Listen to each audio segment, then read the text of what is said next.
Good evening, I'm Laura Jones, host of New Jersey Politics with Laura Jones, and welcome to the New Jersey Gubernatorial Primary Debate presented by Uber. Streaming is sponsored by Stand with Crypto, and the debate is sponsored by RWJ Barnabas Health and Horizon Blue Cross Blue Shield. We are live at the Donald M. Payne Sr. School of Technology in Newark. A special thanks to our host, Essex County. In just a few minutes, we will begin our debate between the candidates for Republican nomination for governor in the state of New Jersey, between Jack Ciattarelli, Bill Spadea, and John Bramnick. The winner of June's primary election will go on to compete in November's general election for the seat currently held by Governor Phil Murphy. Tonight marks the final debate of the 2025 gubernatorial primaries, and we're proud to host this in-depth 2.5-hour debate focused on 3 key issues this evening: affordability and taxes, education, and crime and immigration. These debates were awarded by the New Jersey Election Law Enforcement Commission, and we've built this format to give candidates the time and space to go beyond sound bites and really dig deep into the substance. Joining me this evening on the panel is David Wildstein, editor of the New Jersey Globe, Micah Rasmussen, director of the Rebovich Institute for New Jersey Politics at Rider University, Joey Fox, congressional correspondent for the New Jersey Globe, and Matt Rooney of Save Jersey. Our questions this evening are intended for Republican primary voters. We developed these questions specifically with undecided voters in mind. Tonight's debate is designed to help those voters make an informed decision as they prepare to head to the polls on June 10th. On Sunday, we did the same for Democrats. As for the rules tonight, panelists will direct questions to individual candidates, with each getting roughly the same number of questions. Answers are limited to 60 seconds. Rebuttals to about 45 seconds. Follow-ups will also be 45 seconds. Any back and forth will be at my discretion and limited to 30 seconds. And to be clear, if your name is mentioned, that doesn't mean you've been attacked. We don't want to get into a shouting match. We want to make sure the audience and everybody is able to hear at home what the candidates have to say. Now, my job is to be moderator, to keep this debate on track. Got a bell. If I have to use it, I will, but hopefully I won't have to use it. Time now to welcome our candidates to the stage. We ask members of the audience to refrain from making noise, including clapping and other reactions during the debate. And as I introduce the candidates, this is going to be the one and only time that you, the audience, you're allowed to break that rule, the one and only time to show your appreciation with applause. We welcome to the stage now Bill Spadea.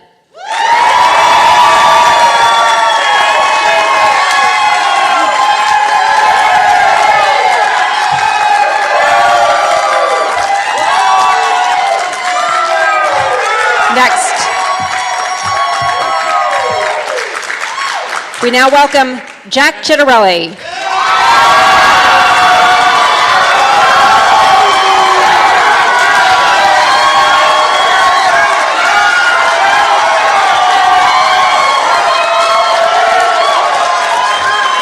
And finally, we welcome John Bramnick.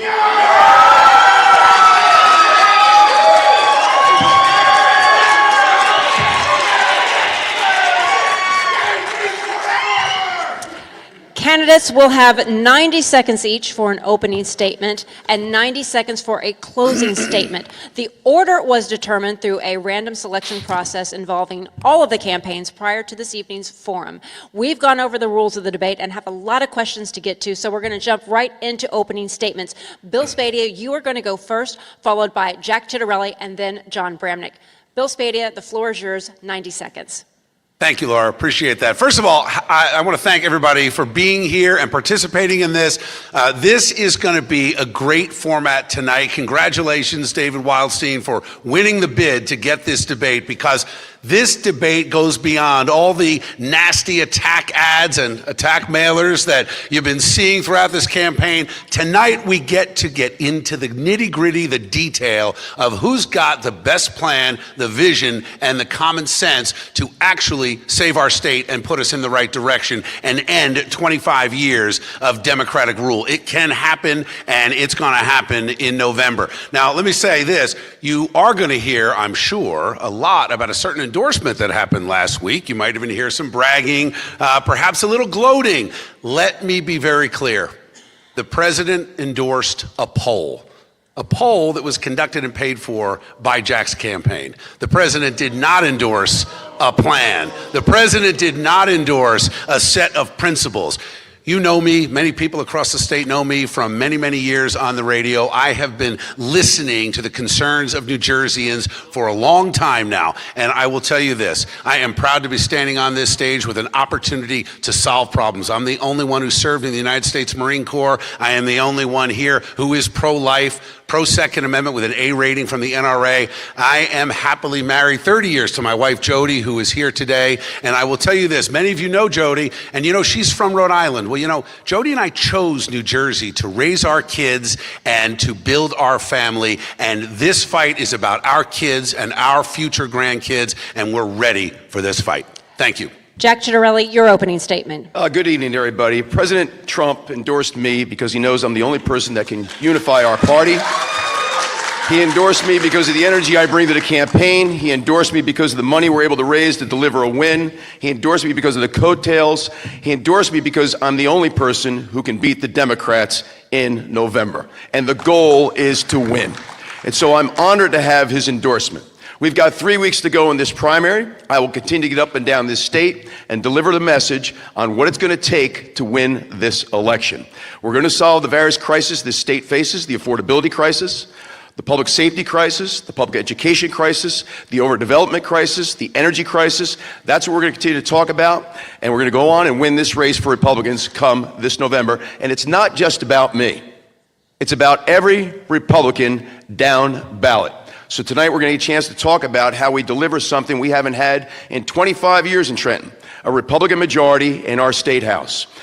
Back in 2021, with me at the top of the ticket, we flipped 8 seats in the state legislature. That was with a little bit of wind in our face. This time we've got some real wind at our back. And with that wind, we can flip at least 13 seats in the state legislature. So the agenda I'll lay out for you tonight will be much easier to accomplish when we have a Republican majority in our state house. But I'm honored to have the president's endorsement. John Bramnick, your opening statement. I did not get the endorsement from Donald Trump. I waited up late at night, no phone call. But a year and a half ago at a comedy club, I opened up my announcement to run for the governor. And I said then, and I said today, that civility, respect, and statesmanship is something that is extremely important in a democracy. So when I run in this primary or in the general election, you can be assured that I will make the Republican Party proud of its candidate. And we all know that the Democrats are running scared. They're very concerned about the policies of Phil Murphy. All of those policies, whether it be energy policies, crime, affordable housing, they've all gone south. They are not proud of their record, but they want a candidate that they can beat. They don't want me. Every Democrat, every independent knows that if I'm the candidate, that Democratic candidate is going to lose. Why? Because I come to the table with the basic principles of our party. Small government, low taxes, and law and order. That's how we win as Republicans in this state. Thank you.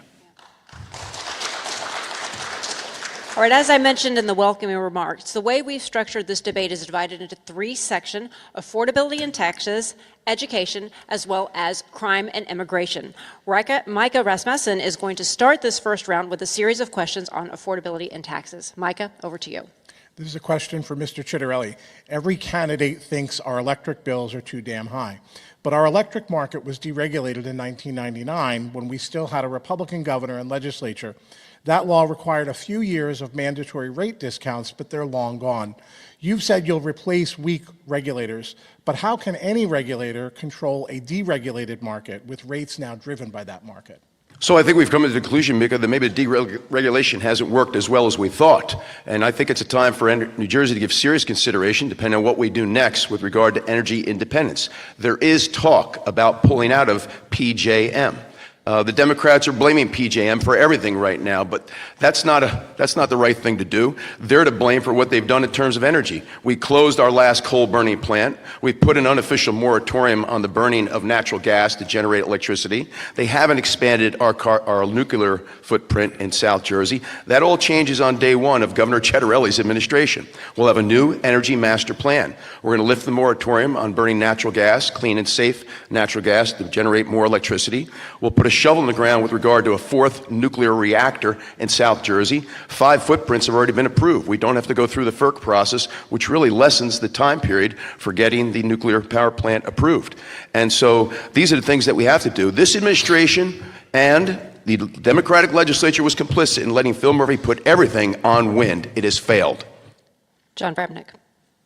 The Democrats, and to be honest with you, I get along with the Democrats, but they pick politics over policy. What they do is they determine that this state is going to go 100% green. The problem is it wasn't a practical approach. I say that over and over again. They pick a political lane without using any common sense. So what did they do? They invested all of their efforts in offshore wind.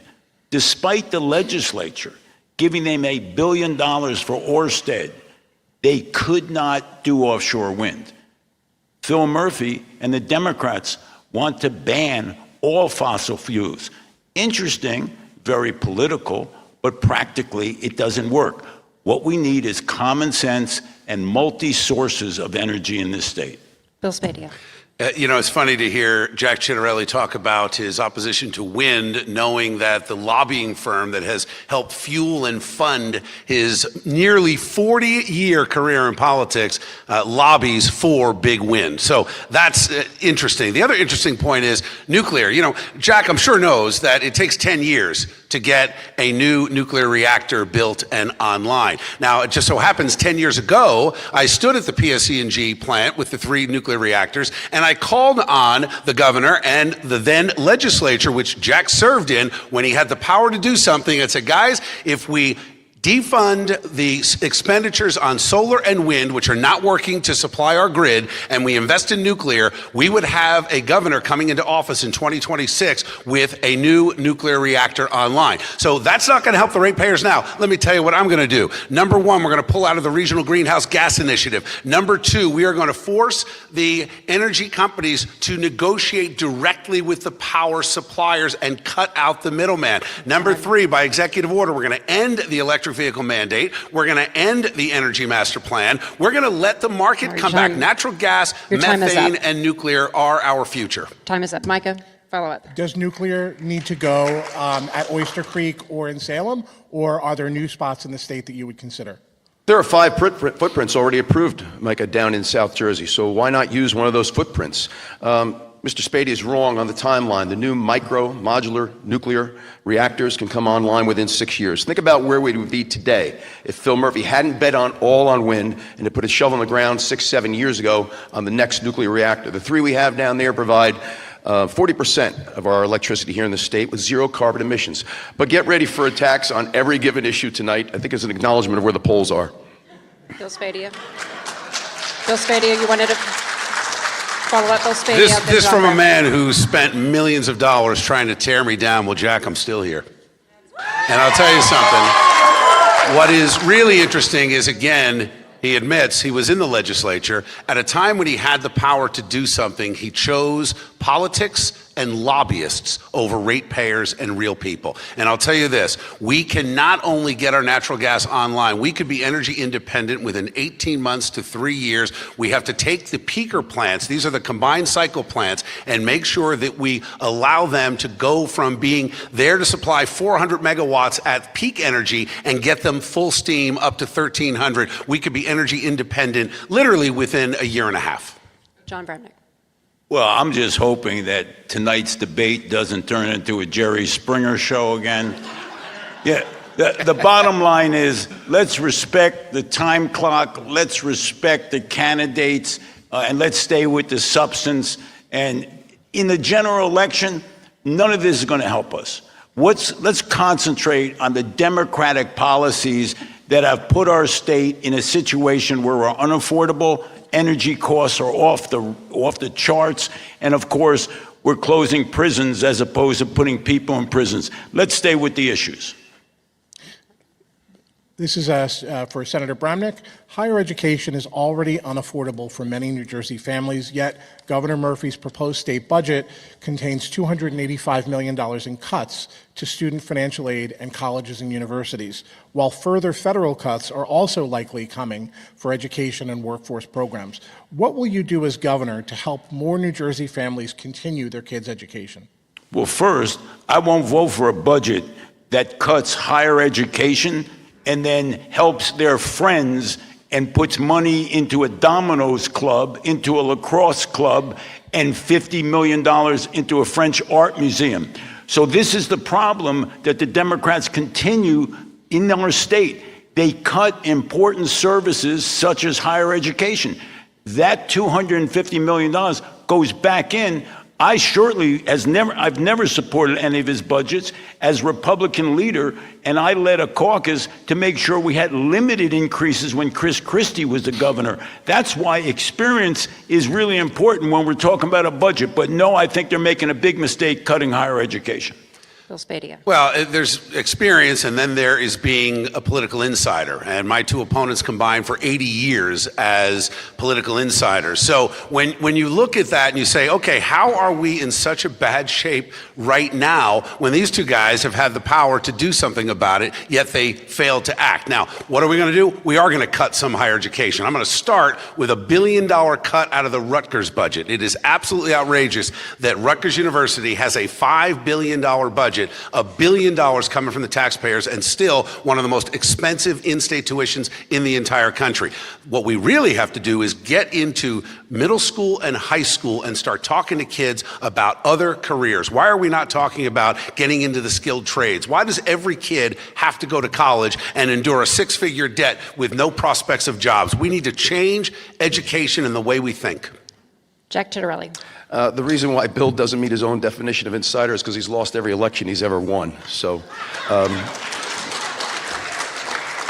how about those last two races for governor, Bill Jack? Murphy's budget includes $20 million in cuts to community colleges, which I believe offer the best value proposition it is. So under Governor Cettarelli, you're not going to see cuts, particularly to community college funding. I think there's something wrong with the cost structure of higher ed in New Jersey. I've had two of my four children that went out of state to college. One went to West Virginia, paid out of state tuition. One went to the University of Minnesota, paid out of state tuition. Both ended up paying less on an annual basis than what it would have cost to go to Rutgers with in-state tuition. So we have a new Rutgers president. I'm going to work very, very closely with our university colleges and presidents to get their cost structure under control. But we're going to make sure that higher ed is attainable for each and every New Jerseyan. Since I was attacked as an insider, let me respond. An insider is someone with experience. Now, when you're a radio host, you just hang up on the person you disagree with.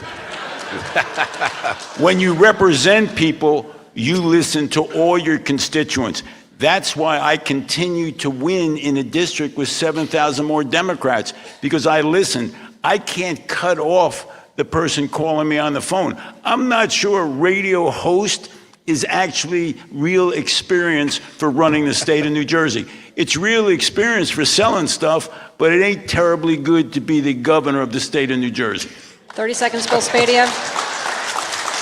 It's a silly comment. I'm not going to respond. Back to Micah. Okay.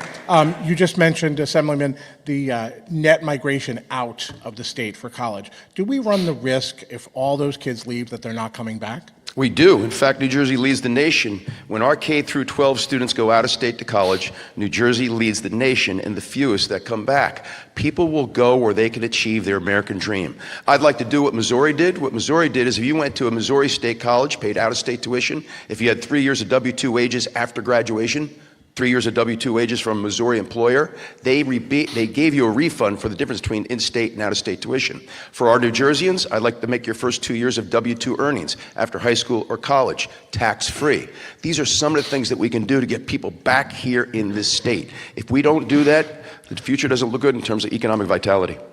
Bill Spadia. Jack's got a lot of ideas on giving away money. As a matter of fact, it was Jack's idea, and he supported and maybe still supports taxpayer-funded in-state tuition for illegal aliens. That ends on day one when I end the sanctuary state. So very interesting that we're talking about whether people stay here. You know, there was a great idea proposed in New York by Governor Cuomo, former Governor Cuomo. You know, sometimes Democrats have an idea or two that you can look at, that if you invest in someone's higher education and then require a certain number of years for them to work and pay taxes in the state, that would be a return on investment instead of a giveaway. Jack is fond of giving away money because this is what insiders do. John Bramnick. People leave the state for a number of reasons and don't come back. Students are just part of the people exiting the state. They exit the state and don't come back because they can't afford to come back to the state. That's why you need a Republican governor. The out-of-control spending, the high property taxes, the environment for business is all creating a situation where people can't come back to the state because they can't afford it. That's students, and that's seniors, and that's working people. So what we want to do is make sure it's affordable for everyone, and maybe those students will come back to New Jersey. We're going to move on to our next question with Matt Rooney. For this question, we'll start with Mr. Spadia. New Jersey's average property tax bill surpassed $10,000 for the first time in 2024. One of the Democrats running for governor, Josh Gottheimer, is promising a 15% property tax cut. Can you promise us a specific cut in your first term? And if so, how will you pay for it without the sort of draconian suburban school aid cuts we've seen under Governor Phil Murphy?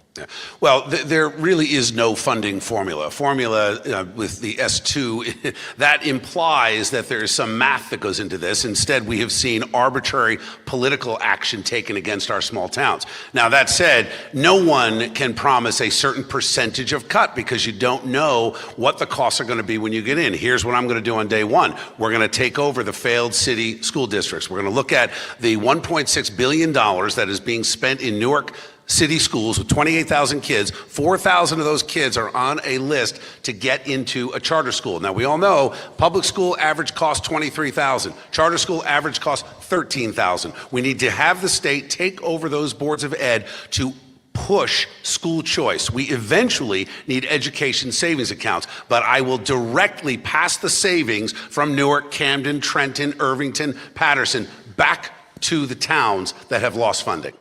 Jack Chiarelli, you're next.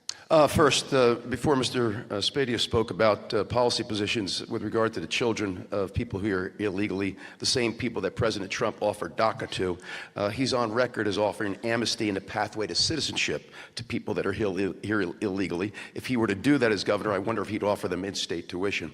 Matt, we need a new school funding formula. The current formula, S2, is nefarious, it's arbitrary. I believe it violates the Equal Benefit Clause of our state constitution that says no community is supposed to suffer at the expense of another. Here's the argument I'll make before the Supreme Court on day one. You cannot justify to me why some districts have a cost per pupil of $37,000 per pupil when the average is $16,000 per pupil. It's no accident that the districts that have the highest cost per pupil are the ones that get the greatest amount of state aid. That is going to be fixed, and it will, under my new school funding formula. Quickly to Bill Spadia, then Yeah, John Bramnick, because he was a...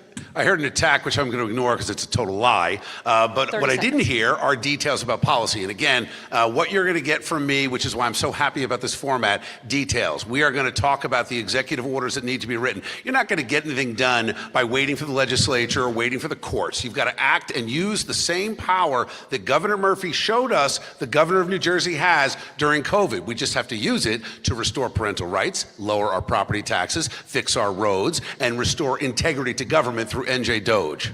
Now on to John Bramnick. I'm going to put Josh on my tax reduction team. He can serve with Houdini and other people make stuff up, right? Look, Josh keeps saying that, and I've been serving the legislature and as the leader for 10 years. He's talking nuts. What we did was practical.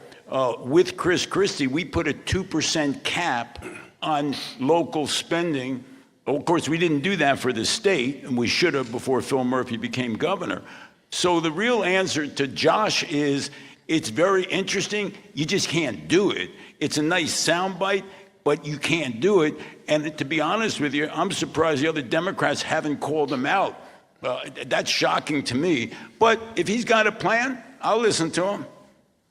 So everything that I've heard from you on this question was that you have certain reforms you want to implement, which you hope will eventually bring down property taxes. But people in the state are suffering now. Can any of you name any specific programs or policies you can enact, with or without a legislature, because you may have a Democrat legislature, to bring down property taxes, just not have them increase? State New Jersey, which is partially funded, does that. I mean, it was kind of gimmicky. They put it in 3 years ago and said they're going to do it this year. I'm not going to vote against it. They've tried to put some money away, which cuts property taxes in half for people earning less than $500,000. So that's a quick gimmick. It doesn't work long term. What we really, and it's short term. The only way you fix it short term, increase the senior property freeze, continue to fund Stay New Jersey, but nothing's happening overnight. Long term, we should have homesteading like they have in Florida, which means your property tax is capped until you resell that house to a family that are two working people. But short term, Houdini. Matt, if we have a more equitable distribution of the $15 billion in state aid, we lower property taxes. And so I believe the state needs to take over the cost of special ed and then provide a formula that's simply this. Every district gets X for every English language learner and Y for every English speaking student and Y for every English language learner. But in addition, specific to your question, I believe we should freeze property taxes once people hit age 70. I think we should make all retirement income tax-free. Let's hope the president is successful in restoring, at least in whole or in part, the SALT deduction. Let's make the first 5 years of home ownership for first-time home buyers capped at 1% of the assessed value of home so they can get up on their feet. Those are some of the things that we can do. Never taxing someone because they did a home improvement. I think it's criminal that if you do a home improvement, you get reassessed and pay more property taxes. We'll put a moratorium on that under Governor Cettarelli. Bill Spadia.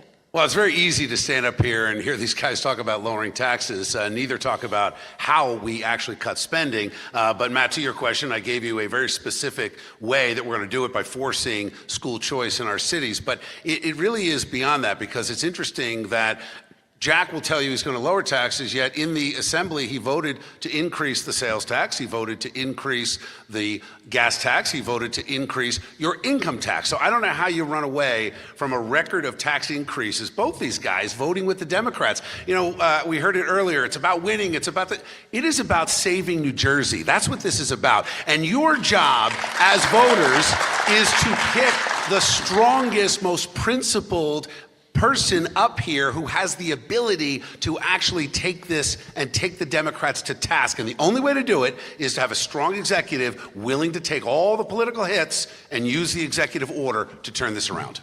David Wildstein is with our next question. Thank you. On Sunday, I asked the 5 Democratic candidates for governor standing on the same stage that you are now to identify just one state budget line item that they would cut that is costing the state $100 million a year or more out of a $58 billion budget. None of them would. Will one of you? And I'll start with Assemblyman Cittarelli. David, is the question specific to what Specific. is safe? Give me one program, one line item in the state budget worth $100 million or more that you could just cut out right now. That we won't cut out or will cut out? You will cut out. You will cut out. Listen, David, my voice cuts out. The budget is up $22 billion since Chris Christie's last. There is bloat and inefficiency and I believe waste all throughout the budget. If you're asking me if someone were to ask me what's safe, we certainly need to make sure we're providing funding for those people that suffer from intellectual disabilities. I mean, those are people that we need to make sure they're our most vulnerable population. We need to take care of them. But we're going to look at cuts all across the board throughout this entire budget. I remember when people hailed Phil Murphy's 4th budget because it was the first time that he had made a full pension payment. That budget, his 4th, was $45 billion. That's $13 billion less than it is today. But with regard to these accusations of me raising taxes, let's go back to the videotape. This is a guy that recommended an $800 million increase in the sales tax and raising tolls on the Atlantic City Expressway to $8 per car. So here's the problem that he doesn't understand. Well, I'm going to respond to that. No, if we're going to do that, then you want everybody to jump in? Or If everybody wants to jump in, I'm happy to jump in. But if we're going to keep in order. John Bramnick's next, Thank and Bill you. Spadia. Sure. You asked a Got it. specific question. If you look at the budget from last year, right before we passed it, there was $17 million that went to non-specified property acquisitions in Middlesex County. Similar type of non-specified work in Camden County. There were money, they went into golf courses. Specifically, there's $100 million of actually things in the budget that we don't even know where they're going. That's pretty easy to get to that quickly. So here's one good thing that a radio host brings to the table. I actually know how to listen, and I've been listening for 10 years. And the question was, what specifically would you cut? So I would start with the $193 million that is budgeted for a new stadium in Middlesex County.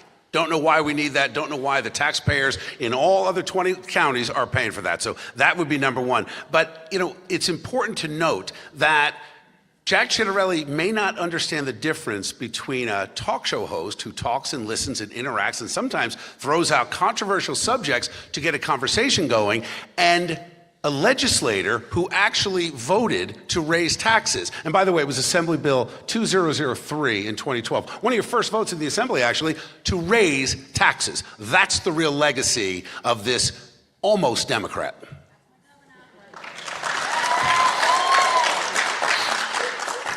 Laura, the first job of any candidate and elected official is to listen. To listen is to affirm the dignity of someone else who may oppose you. To listen is to affirm respect for the person who may oppose you. One thing he has never done in his 10 years on the radio is listen. He has hung up on people that had a contrary position. He has talked over people that disagree with him, and he's cut them off if they were Jack Ciattarelli supporters. And I would pick on Bill Spadia's record, but he doesn't have one, so there's really nothing to really. Yeah. Well, let me stay with you, Senator Bramnick. Well, that was a good line. I'm going to stay with you, Senator Bramnick. So $58 billion proposed budget. We don't know yet what it's going to be. Give me a range. Where should the budget for the state of New Jersey be at? What amount do you think is the right number? I don't have a global number, but I can tell you it should be at least $1 billion short of what it's been from last year, because those are all port projects. The year before, $500 million. So if you add up all of those port projects that go into specific districts, in order really to get votes to pass the budget, it's probably $5 billion over 7 years. So, and I've told the Democrats, and they know that. I said, when I'm governor, I'm going to tell you, there's no pork, man. Simple as that. You want to shut down the government? That's fine. Unless you stand up and you say, this party is over, that's where we're going to get the cuts. David, I would say this, and answer your question this way. John Corzine's second to last budget 18 years ago was $36 billion. His last budget 17 years ago was $35 billion. That wasn't all of a sudden John being a fiscal conservative. That was the beginning of the Great Recession. Chris Christie's first budget 16 years ago was $29 billion. $6 billion less. That's a 15% decrease. $6 billion less than John Corzine's last. We balanced that budget without raising taxes a penny or borrowing a dime. Nobody died. It was tough. We got through it. Now we've raised this budget $22 billion in 8 years' time. Don't tell me, not you personally, but no one's going to tell me there isn't room for cuts. We did it back in 2011 when we had to deal with the Great Recession. We got to deal with it now because we've got an affordability crisis in this state. Bill Spadia. Jack's going to have to check with his lobbyist before he'll give you a specific answer on what he'll actually cut. But yes, the $750 million in Christmas tree projects, absolutely cut. We need to cut the $1 billion out of Rutgers. We need to end illegal immigration, work with Tom Homan, ICE, and President Trump, and that will directly impact the cost for our schools, et cetera. But beyond that, we have a crisis of fraud. We know this. We know, just looking at what Elon Musk is doing with Doge, finding people who are 165 years old who are collecting a Social Security check. How many pensioners have moved out of state and died 10 years ago and are still getting money from New Jersey taxpayers? So we need to reevaluate where we are. The specific number, I believe we can get down to $46 billion in the very first budget. That'll be a cut of about $12.5 billion. Joey Fox is next with our next question. We're going to ask the audience to please refrain from speaking, and if you don't refrain, we're going to have you escorted out. Our next question comes from Joey Fox. If we can get security to have our this individual escorted out, please. All right, we're going to continue on with our debate in just a moment.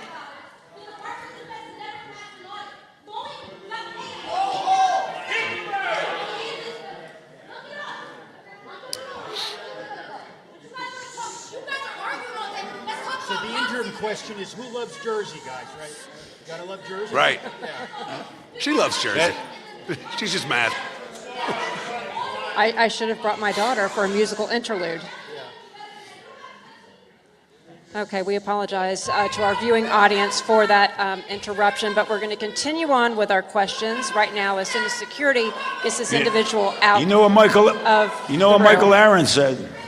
New Jersey politics never disappoints, It's right? never a dull moment. Never a dull moment. John, you wanted a show. You know. I'm used to Okay. hecklers at the comedy clubs. All right. Where'd she learn how to whisper in a helicopter? It's a bit of a. Now you three seem very civil. All right, now we're going to move on. Joey Fox has our next question.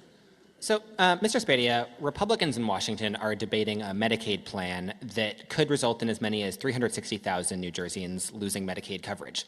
As you sort of think about your broader affordability agenda for New Jersey, how would that account for potential reductions in federal health care funding and more uninsured New Jerseyans? Well, first of all, at the federal level, we're spending too much as it is because you've got, and remember, New Jersey taxpayers are federal taxpayers. So we're all paying into a system that isn't working. And again, when it comes to Medicaid, I look at the $6.2 billion that New Jerseyans are paying for our share of Medicaid and have to wonder how many of the illegals that my opponent wanted to give a driver's license to are taking advantage of walking into a emergency room and using that as their primary care physician. So the reality is we need to cut the waste and the fraud and the abuse. By ending the sanctuary state, I believe we can save the taxpayers of this state about $1.5 billion because we owe it to our disabled community. We owe it to the folks that are suffering from long-term illnesses. The idea that government is throwing money at nearly 1 million illegals in this state is outrageous because you've got families with children with disabilities that are waiting sometimes 9 months to a year to get proper funding, to get medical care, to see a specialist. It is absolutely unacceptable. So I look at cuts as a drive toward efficiency, but not one person who is in need will go without help. John Bramnick, Well, next. I hear waste, fraud, and abuse. I like the concept, but you have to actually look closely at every cut. I think sometimes we cut across the board without actually doing the forensic audit. And any business, they don't just cut across the board. What they do is they look at the programs that are successful, they study the programs, and then they cut. What's happening, in my judgment, in Washington, it seems as if it's happening awfully quickly. If there's a sit down and we can go over the Medicaid money in New Jersey, that makes sense. But to cut it, to be honest with you, I hope the Republicans in Washington stand up, support New Jersey, and not make those cuts. Jack Chitterell. I think Bill is referring to the illegals that he wanted to offer a pathway to citizenship and amnesty to. But the best way to solve Medicaid is to prevent waste, fraud in Medicaid. And it's a multi-billion-dollar program. So I think that the president is right in trying to hit the reset button in eliminating waste and fraud. Here in New Jersey, Phil Murphy has given Medicaid automatically to anyone who comes here illegally. I don't think that's right. I think it's reasonable to expect to look every 6 months whether or not able-bodied people are eligible to get off of Medicaid by working. Also in New Jersey, a married couple with 2 children, up to $114,000 a year in family income is eligible for Medicaid. I think that's a bit too generous. I'm not saying that $114,000 a year isn't lower middle class in New Jersey, but those are some of the cases in which I think we've been too generous. But the best way to save Medicaid is by eliminating the fraud in the Medicaid system. So Mr. Bramnick brought up the idea that, he thinks that maybe Republicans in Washington are being too hasty or going sort of too fast with some of these cuts. I'm curious to ask both of you, Mr. Spadia and Mr. Chitterelli. I'll start with you, Mr. Chitterelli, for this. You're pitching yourself as a Trump defender generally. generally sort of a Trump ally in New Jersey. What do you do if you're governor and Trump makes cuts in Washington, or Republicans make cuts in Washington that impact your ability to generally deliver for New Jerseyans? Not just specifically on Medicaid, but on any of these programs. Did How not do the you recession respond? back in 2011 impact our ability to do this and do that, but yet we met that challenge? And I believe we can meet this challenge. But the first job of any governor is to provide for the public health and safety. And that means taking care of our most vulnerable people, whether it's people with intellectual and developmental disabilities, people on Medicaid. We will find a way. Every governor deals with a new set of priorities given on the circumstances at that time. I'm confident our Governor Cettarelli will meet that challenge. Just want to say one thing. Can I let Mr. Spady? Oh, okay. I'm going to fight for New Jersey, even if it means disagreeing with Washington Republicans. New Jersey's got to come first. It's simple as that. You have to stand up. You have to stand up for this state if you're the governor, period. You can't follow one voice. You have to listen to the voices of New Jersey residents. Mr. Spady, would you like to? Well, at least Senator Bramnick answered the question. I'm not so sure what Jack did except dance around because he's so scared now to oppose anything Donald Trump says because he's got the endorsement he's got to protect. Here's the reality. You can check any number of Jack's mailers or commercials. I have had a public career of never being afraid to disagree with those in power. I have absolutely disagreed with President Trump on multiple occasions. Just ask this guy. And you know what? Disagreement is okay. You have to protect this state. Now, I'll give you a recent example happened today. The Trump administration has now dropped the objection for Empire to go and build these wind turbines off our coast. Absolutely outrageous. We will take that to court. We will fight it every step of the way. We're not going to build wind turbines off the coast of New Jersey. And I don't have to answer to a bunch of lobbyists like he does who are supporting these same companies. Okay, we're going to go back to Micah Rasmussen for our next question. This is a question for Senator Bramnick. President Trump is considering a baby bonus, and Transportation Secretary Duffy has ordered his department to prioritize funding for communities that have higher birth and marriage rates. With population growth in New Jersey that's about a third of the fastest growing states, is this a need in New Jersey? And if so, what should we be doing? A baby bonus? I think people are good at having babies without getting a bonus. They know how to do it. Like, no, I don't believe in a baby bonus. If we're the party of limited government, that doesn't sound like a Republican proposition to me. Jack Cettarelli. I get the sense you disagree with the president's decision to endorse me. I get the sense you disagree with him on that, too. But I was disappointed. Yeah. I make no bones about that. You know what? No, but again, he endorsed a poll, not a plan. Mm-hmm. Jack Cettarelli, you still have 30 seconds. More spin from the radio host. Listen, I'm not familiar, Mika, with this program. I would hope that it's needs-based, but we know how expensive it is, particularly in New Jersey, to raise a family. So if they're thinking about somehow, some way, providing additional support, like we do with the child care tax credit and the like, let's have at it. Bill Spadia. I love this idea. We ought to be encouraging families. Part of the problem we have in a lot of our cities is that the families have been broken down. Any incentive that can be to make sure that mom and dad are empowered. Remember, I'm the only guy on this stage that outright stood up and defended parental rights when they came after us, when these guys came after it. So I support anything that is going to reinforce the nuclear family because that is how we fix our society. Okay. Micah has another question. So on car insurance, another affordability issue, Senator Bramnick, you and Senate President Scutari were the authors of a law that requires more liability insurance, resulting in higher car insurance bills for more than 1 million New Jersey drivers. Is this an example that sometimes affordability can't be the only consideration for those who represent us?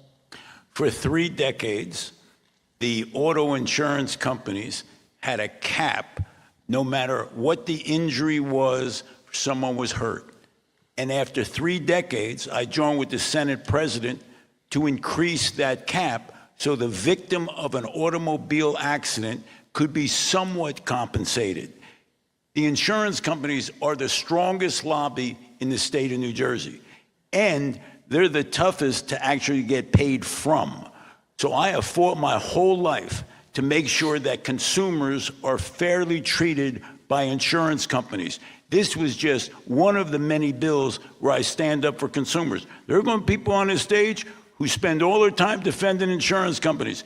If you've submitted a health claim to your insurance company and you get that piece of paper that said the bill was $200 and you got $9.99, that's going to end when I'm governor. I'm telling you right now. We're going to look at these insurance companies and you're going to be compensated when you go to the doctor. Bill Spady, you're next. Well, first of all, that bill not only raised the rates for consumers, but it enriched the trial attorneys. So we're not going to work to enrich the trial attorneys for sure. Number two, when we're talking about affordability, we need more competition when it comes to insurance, whether we're talking about health insurance or auto insurance. Competition will bring prices down. I don't know if my two opponents have agreed to this pledge, but I can tell you that I was the first one to do it, that we are not going to allow the insurance companies to discriminate against people that don't have a college degree. Right now, they can charge you more if you don't have a college degree. I think that's outrageous. That's going to be an executive order on day one. Jack Chitterelli. I can't help but the bill was talking a few moments ago about parental rights. I don't know how you say you support parental rights or bodily autonomy. We can go to the videotape. There's another instance where you're saying if people don't get a flu vaccine, they should be charged more by their health insurance company. So, you know, I'm the only one that's committed to eliminating the flu vaccine, right? You know that, right, Jack? We're not on the radio, Bill. Okay. You can't talk over people. Mike. Across the board, Mike, insurances across the board in New Jersey are out of control. Health insurance is up, property and casualty, flood insurance. My flood insurance at the Jersey Shore back in 20 years ago was $600 a year. It's up to $4,000 a year. I buy private health insurance. I'm not eligible for Medicare yet, but I am retired. It just went up another $400 a year. That's almost $400 a month. That's another $5,000 a year. I like to look at what other states are doing. I do agree with Bill on the need for more competition. More insurance companies have left our state because it's not a great place to do business. We got to make sure it is, but we need more competition, and we need to look at reforms. What are other states doing to get their insurance costs under control? Because it's breaking the back of everyday New Jerseyans. All right, we are going to take a quick commercial break before diving into our next topic, which is education. We want you to stay with us as we continue the New Jersey gubernatorial primary debate presented by Uber, live from the Donald M. Payne Senior School of Technology in Newark. Stay with us.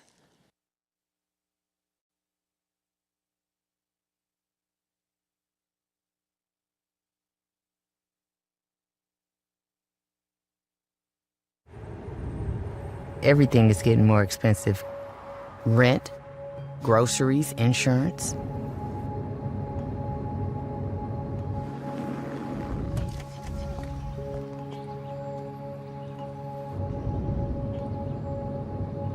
Uber is essential to my passengers. Insurance has gone up. This is hard for people. Join our fight to protect your access to affordable rides. If you have chronic joint or back pain, this is probably where you spend your time. Might we suggest a better destination that's close to home? RWJ Barnabas Health, where orthopedic surgeons designed the surgical implants that are now used around the world, and where you'll be cared for by the same doctors that treat professional athletes and rising stars. Get back to what you've been missing. Orthopedic care. Do it right. Here, RWJ Barnabas Health. Today, 52 million Americans own cryptocurrency. We are the pioneers, the visionaries, the builders of a growing movement with the power to democratize the old economic models and create a world economy of the people, for the people, and by the people. We are crypto. This is the moment for us to make our voices heard. We are the catalyst that will create a new world. With our numbers, with our voices, with our votes. We are crypto. Karen's about to retire. Here's what's going into her retirement. There's us. She raised us on our own. 10 years as my roller derby wife. 3 schools she's opened. She's a mother. I think we turned out all right. She's a friend. Our mothers could tell stories. She's a teacher. She may be retiring, but she's not done. I'm never gonna stop. Retirement is the sum of your life's work.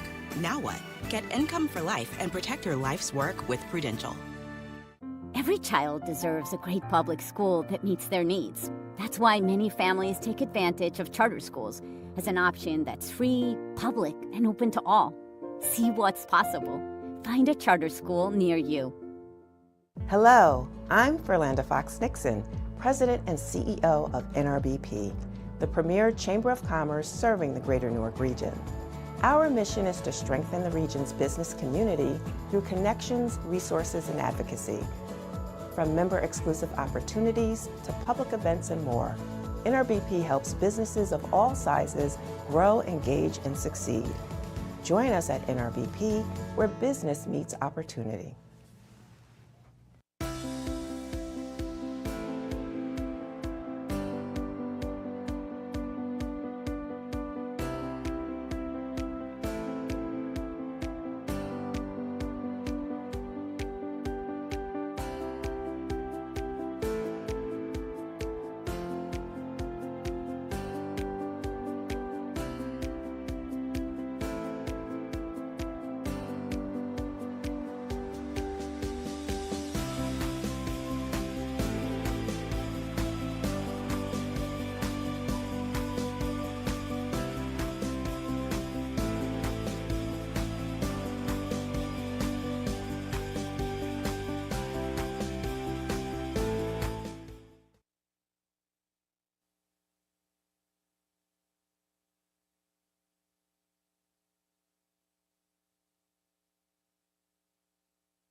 Welcome back. We are live at the Donald M. Payne Senior School of Technology in Newark with the New Jersey Gubernatorial Primary Debate presented by Uber. I'm Laura Jones. A few reminders. Again, when we have our opening question, we're going to have the candidate will have 1 minute to respond and the other candidates get 45 seconds. If there's more or an attack, we give an extra 30 seconds. Now, we are on the topic of education for this next segment. David Wildstein, you're going to take the lead right now. Thanks. Assemblyman Chitterelli, I'll start with you. All three of you basically agree that parents and local school boards, not the state, ought to make key decisions regarding curriculum. All of you back a voucher system that would allow parents to send their kids to a different school. What's your understanding of how much that would cost and how will you pay for that? How much, I'm sorry, Dave, what would cost? How much would the voucher system cost? David, we spend $15 billion on education. I think that's more on a cost per pupil basis than any other state in the country. Income tax is dedicated to state school aid. And you've heard me say before that in some districts we're spending $37,000 per student, despite the fact that there are subpar outcomes in those districts. So here in New Jersey under Phil Murphy, we reward failure and we punish success. We see the cuts in Toms River, we see it in Jackson, we see it across the state. So I think we need a more equitable distribution of state aid, and I think that we need to have every district within a reasonable range of somewhere between $13,000 and $18,000 per pupil. Why the range? Well, things are a little less expensive maybe in Salem than they are in Bergen County. But we got to get back to investing that money the right way, and the way that we do that is by emphasizing critical life skills and providing vocational training, all with an age-appropriate curriculum. We are graduating illiterate children, and so we got to get back to the basics with our public school curriculum. Bill Spadea. So it will require action, and the action the governor can take is through executive order and the executive powers, and the first thing we need to do is take those 4,000 kids in Newark. I mean, we can call it subpar. The real reason, it's a disaster. 9 out of 10 kids in Newark can't function at grade level, can't perform at grade level. 9 out of 10 can't do math at grade level. That's a disaster for those 28,000 kids. The way we lower our costs is we need school choice. But to your point, David, just one tweak. I think a straight voucher system where people can trade different public schools is not going to work here. We need parental choice in education where your money follows the student. But that means we empower homeschoolers, micro schools, charter schools, parochial schools, religious institutions. We need to allow parents to make that choice and follow their kids. And what that will do, if you look at the cost, your average parochial school about $8,000, your average charter school $13,000, average public about $23,000, and the number keeps going up. Once we get school choice, you're going to lower the amount that we're going to need to spend on education. Stop time. Over John Bramnick. So I have visited the charter schools, magnificent, well run. So if you're going to take money and put it into the voucher program, it's going to come out of the public school education budget.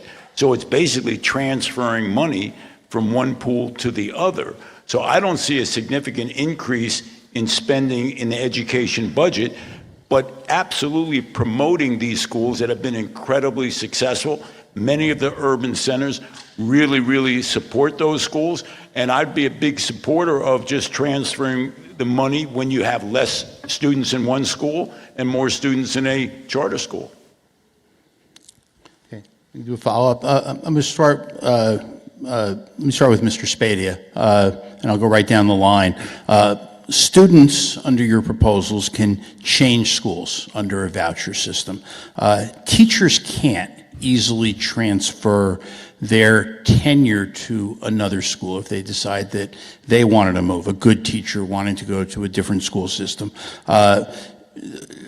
If a teacher disagrees with the philosophy of a school system and they'd like to move to a different district, should their tenure be portable? It's a good question. I would say it would depend. So first of all, we're going to eliminate 5756, which has put the schools in between parents and kids. There's going to be a certain limit to where a teacher can object. We're not going to tolerate librarians or teachers keeping the welfare of a child away from parents. We're not going to tolerate teachers or administrators or librarians from pushing what is pornography in our school libraries. All of that's going to be gone. I would have no issue, however, once we fix the overall problem of a teacher transferring to another school and keeping their tenure. Well, look, our teachers are putting $100 out of their pockets every week for school supplies. We've got a broken system that has put a burden on teachers that don't want to co-parent, they just want to teach. We need to change how we deliver education, and that starts with empowering our teachers. Jack Chitterelli, you're next. David, where a school system is failing, students have to have a choice, and the choice is charter schools and a voucher program, very much like we see in Florida. We have to have that where a school system is failing. As for the teachers, I mean, right now across the state of New Jersey, we have a teacher shortage. So I don't see there being much limited opportunity for teachers to move to a different district if they want to. Every superintendent I speak to across the state, there's a shortage of teachers. And I think it has a lot to do with the fact that we've made the profession a whole lot less enjoyable for a lot of people because of what we're teaching in our schools and the pressures there are with regard to the public school curriculum. You know, I've spoken to young teachers that say, I went to school to teach math. Can I just teach math, please? So I don't know how much limiting there is with regard to teachers moving because of the teacher shortage that we have right now. As a proud graduate of Plainfield High School and the Plainfield public system, I support transferring tenure. If you earn tenure, I don't think it makes any difference what school you're at. I taught for 4 years. When you stand up in front of a class and you use all of that energy, it is a very difficult job, and we're having a tough time getting teachers. We need to pay teachers. These teachers are the ones who are talking to our children. I'm a big supporter of teachers, and it's a really tough job. So let's help those teachers. It means tenure transfer. It means more money. We must support our teachers. And let them teach, too. Stop all the mandates from Trenton. Let them teach. And if they're doing a good job, leave them alone. David Apollo.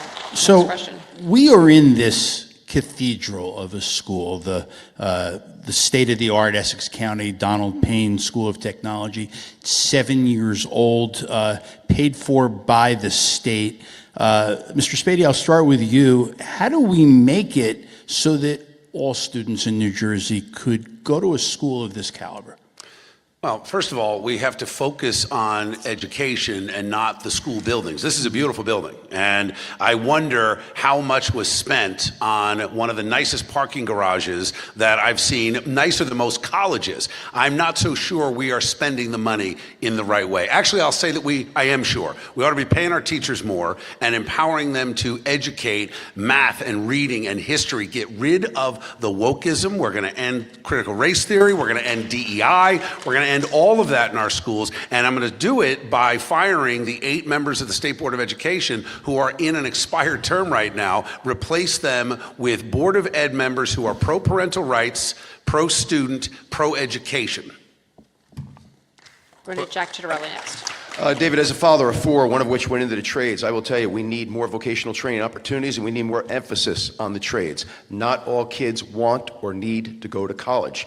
So I would hope that every county would commit itself to providing facilities such as this one, but also promoting it so that children know they have an option once they get to high school. In Europe, the model is you sit down with the student, the family, the guidance counselors do near the end of 8th grade and find out what the goal is for that particular student. And if they know then and there they're not going to be going to college, they're on a vocational track all through high school. And I tease superintendents and school principals all the time. Just once I want to show up to a high school graduation and there's 2 valedictorians. The one that's going to the Ivy League tomorrow, but the one that's also starting as a $50,000 electrician. Why don't we celebrate that kid? We ought to. And the great thing about going to the trades, you can own the business one day. So we need this kind of approach in our educational system, and we will under Governor Chitterelli. I think the question was, how did this come about? Joe D. Joe D. Joe D., as an Essex County leader, has been able to lobby state government, and he's done a good job. You know, part of the job of the local representative and the county executive is to fight for their district. This guy fights hard. That's how it happened. And that's why you have to understand that if you're going to do things statewide, that you have to work with everybody. I'll tell you something. I'll use Joe D. as a helpful advocate for these kind of centers all over the state. You don't just use Republican talking points. You use things that work. And if this works here and it's really a successful school, hey, Joe D's a guy I'm talking to. Thank you. I'll stick with you, Senator Bramnick. So, thank you. Lots of politicians on both sides of the aisle, especially when they're on the campaign trail, they say that Jersey's got the best schools in America. Do you agree or disagree? Oh, I agree. I think if we look at test scores around the country, and we look at the facilities in hopefully most of our towns, I think we have some of the best teachers. We obviously have some great students, and we have a lot of successful stories out of our public schools. And I think there are many people who move to New Jersey and they move to New Jersey because they think it's a great place for education. And I think that the schools that are doing well, the competition to live in that community is really strong. We just need to spread the wealth. We need to make every school in this state a school that breeds success. Jack Ciattarelli, then. David, I really wish we would stop saying that. We've got some phenomenal pockets of success throughout New Jersey, but if you take out the top 10%, the high-performing school districts would skew the results. We're not doing well at all. In fact, on the recent national report card, we slipped from 2 to 12. I think a lot of it has to do with the learning loss that took place over the course of the pandemic, 2 years worth. We haven't seen summer enrichment programs, we haven't seen after-school programs, and we haven't seen something I've called for that Louisiana did. While we slipped from 2 to 12 on the national report card, Louisiana went from 48 to 32 with a high impact curriculum, meaning if any child is behind grade level in reading, writing, math, that's all that student concentrates on for the next 1, 2, or 3 market periods to get them up to speed, because the data is clear. If you don't do that by 8th grade, that child will be unemployed the rest of their lives. We've got the most expensive schools in the country, that's for sure. That's number one. And number two, unfortunately, if we had the best schools, maybe it wouldn't, cost as much as it's costing, and we wouldn't have a teacher shortage. The challenge is we've got a school system that focuses on pronouns and propaganda instead of math and reading and history. So we need to change the way the curriculum is written and delivered to our students. But look, I am a proud graduate of Cherry Hill High School East. I'm a South Jersey guy originally. Jody and I moved to Princeton. Well, one reason was the schools were so good. Sadly, we have now seen not just the left-wing wokeism propaganda infiltrate our schools, but we've seen a removal of authority where police officers are no longer able to stop a kid who's drinking or using drugs and report them to the parents. So we've got a comprehensive problem. I don't think we should rate our schools on test scores. We ought to rate our schools on the number of kids when they graduate, how many went to college, how many got a job, how many went into the military. If we start rating them differently, we can get back to number one. Joey Fox has the next question.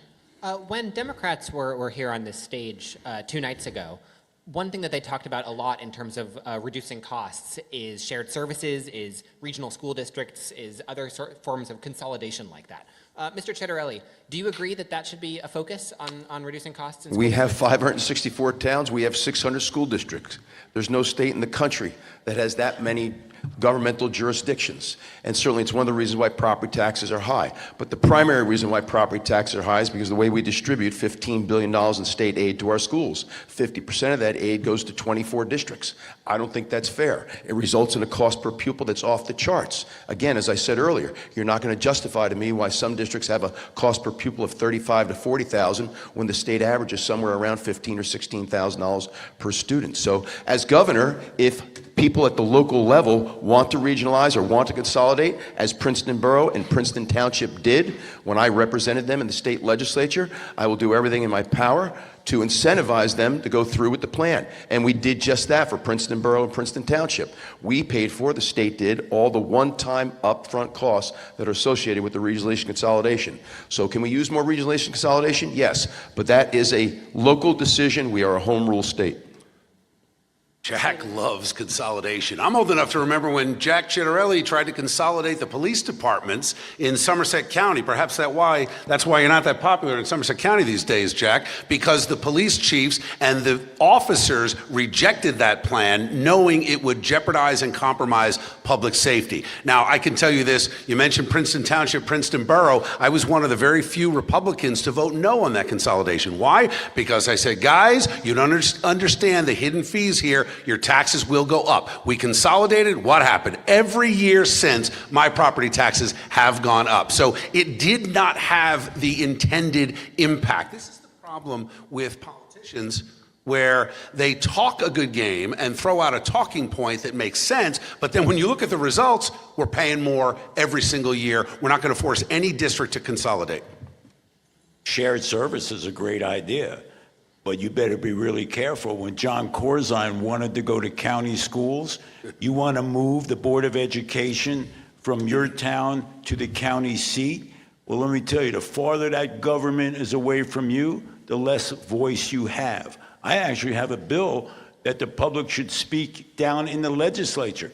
How are you going to reach your assemblyman or senator? You're not permitted to do that. You have to go to the county to talk about your child's welfare in a school. I love the fact that local parents are involved in local education and on their local board of education. Knowing that, we also know that shared services make some sense. But there is a real threat to move the people who run a school far away from the students and the parents. Big mistake.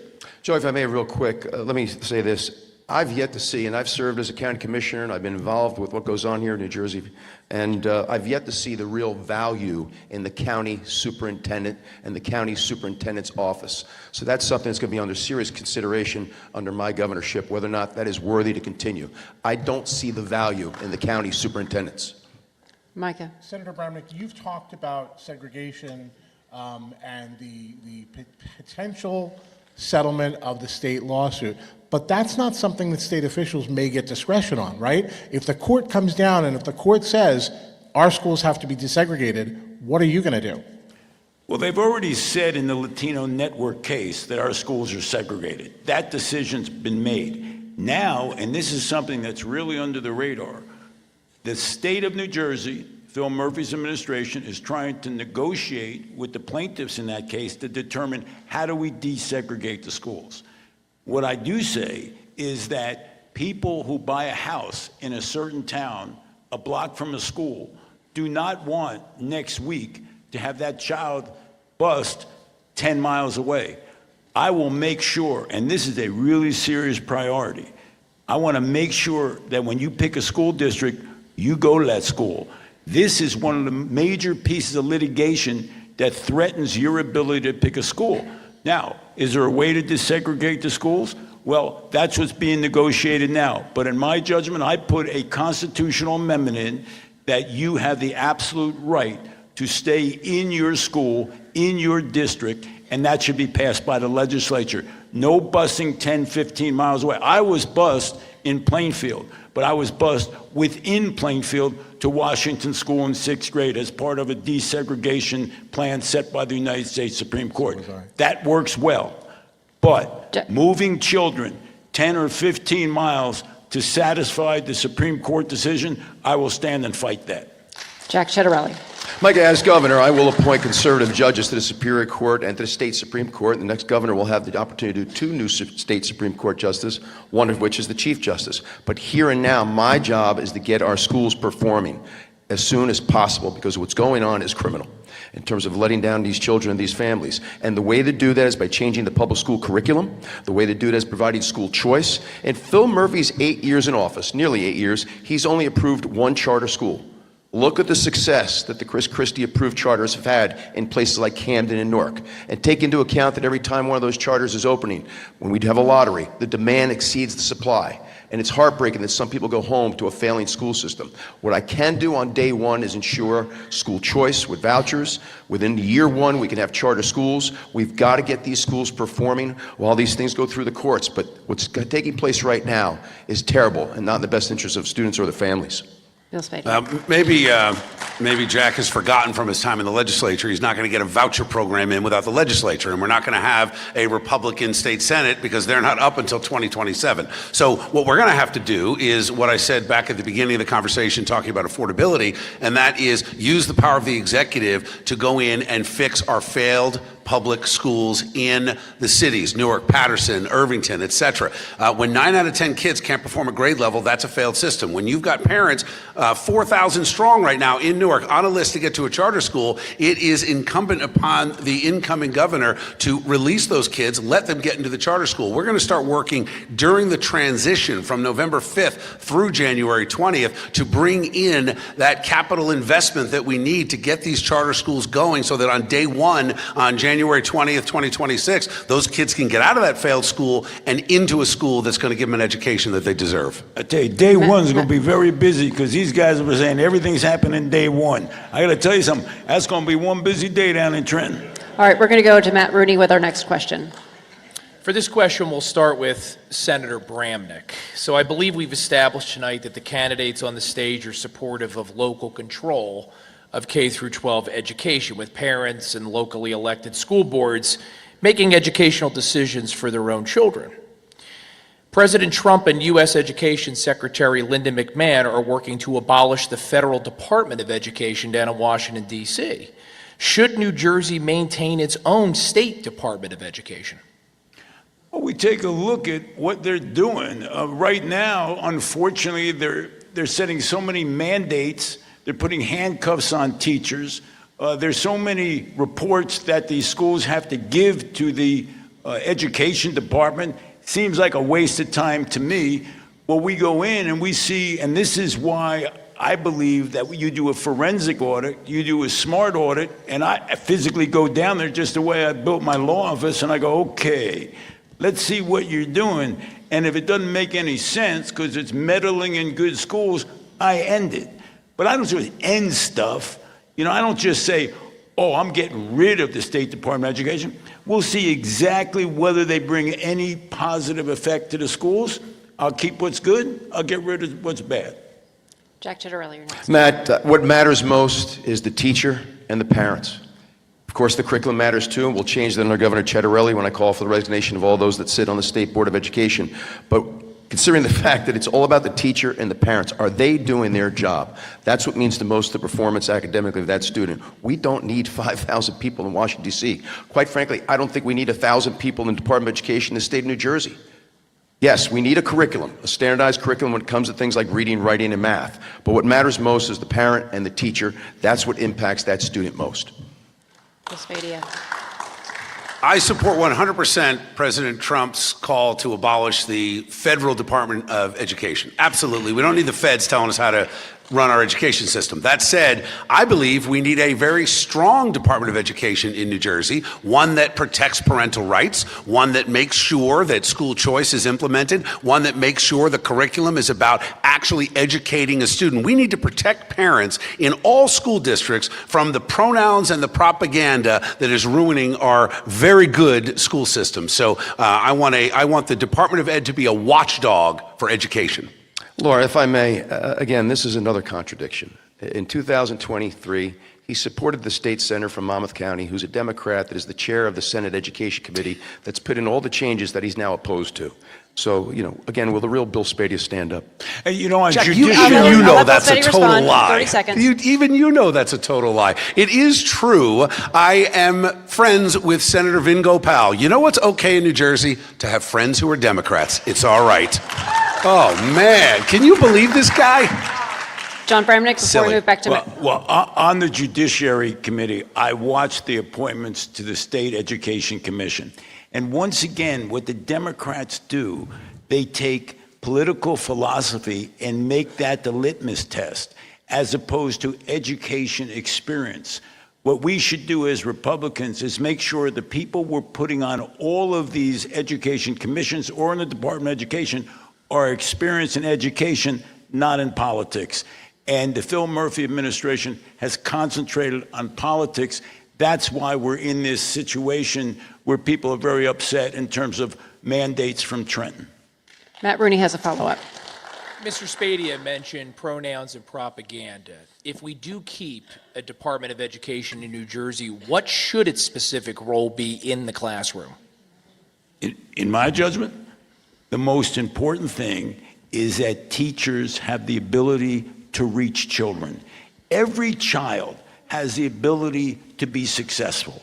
So the entire philosophy of my administration is, how do you reach that child? How do you make that child have confidence? How do you make that child feel good about themselves? How do you teach that child those basic skills to be successful? Everyone I know who is successful, who maybe started out with a confidence problem, had a teacher who told them, you're good, you're going to do well, you're going to be successful, and they got behind them. And that's what education is about, making children feel good about themselves and making sure there's a path to success. Jack Every time. Matt, I feel very strongly there should be one standard across the state. What is aptitude? What is aptitude for reading, writing, and math for a fifth grader? For a sixth grader, for a seventh grader, for an eighth grader. And the reason why we need to do that each grade is because we need to get academically rigorous again. There was a time when we held children back. That wasn't punitive. That was in the best interest of the child. So I believe the primary objective of the State Board of Education is to determine aptitude for reading, writing, and math at every single grade level. And that should be a standard across the state. It shouldn't be less in one school district versus another. Bill Spadia. As I mentioned earlier, the State Board of Ed has to be a watchdog to protect parental rights. We have had a situation with the Attorney General going after parents and going after boards of ed who pushed back against parental rights. What we have to do is get an Attorney General that is in place, that supports parental rights, supports school choice. The State Board has to be the watchdog to prevent the assault on parental rights, which we have seen now over the past 10 or 15 years. It spanned both parties, sadly. Our next question is coming from Micah Rasmussen. 2 nights ago on this stage, and this is for Assemblyman Chitterelli, 2 nights ago on this stage, in supporting a pay raise for teachers, as you have all done tonight, Steve Sweeney said, we can't pay teachers what they're worth. With 118,000 public school teachers in New Jersey, I don't know how much more you think each teacher should be paid on average, but can we afford to pay teachers what they're worth? Pay for teachers comes out of the local budget, Mika, and the local budget is paid for with property taxes, and we already have a property tax crisis in this state. Now, one thing I can do with a more equitable distribution of state aid to schools is give local school boards more flexibility in how it is they pay their bills and what it is they pay their teachers, but I think we need to be mindful of something. We've got a property tax crisis in this state. It's a terrible crisis. They're the highest in the nation. They're only going through the roof all the more. We particularly saw that all during the last few years with unprecedented inflation. So I think a lot of people go into that profession knowing it's not the best paying job in the world, but they do it for the love of teaching. It's a vocation.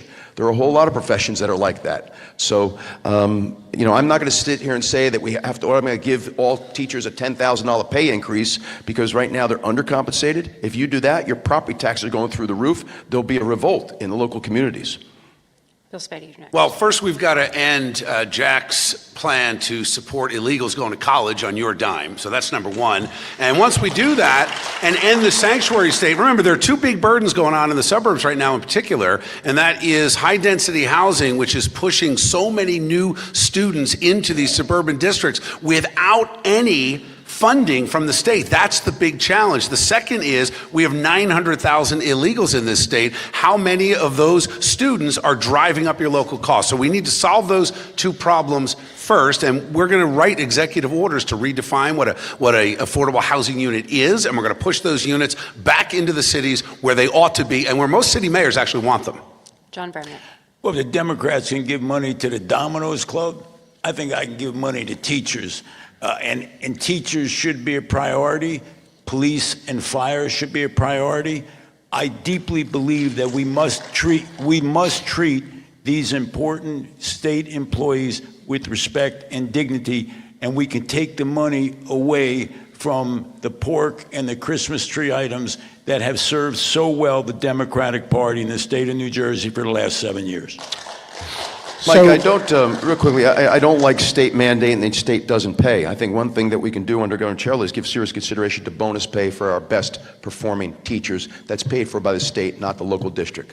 We would give them that money and then they would determine how to measure performance amongst those teachers. That's another thing that our State Board of Education can do, how we measure performance. I like very much the notion of bonus pay for teachers based on the high performers. Just a question, if I say Governor Chitterelli enough, from now on I'm going to say Governor Spadia, Governor Bramnick, then we'll call it even. Okay, go ahead.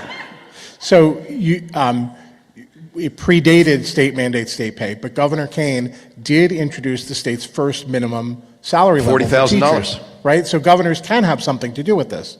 I would suggest that was a different time and place, Micah, in terms of the crisis we faced. At that particular time, it was during the Reagan era. The economy was flush. Tax revenues were coming in. State finances are very, very different in this sense.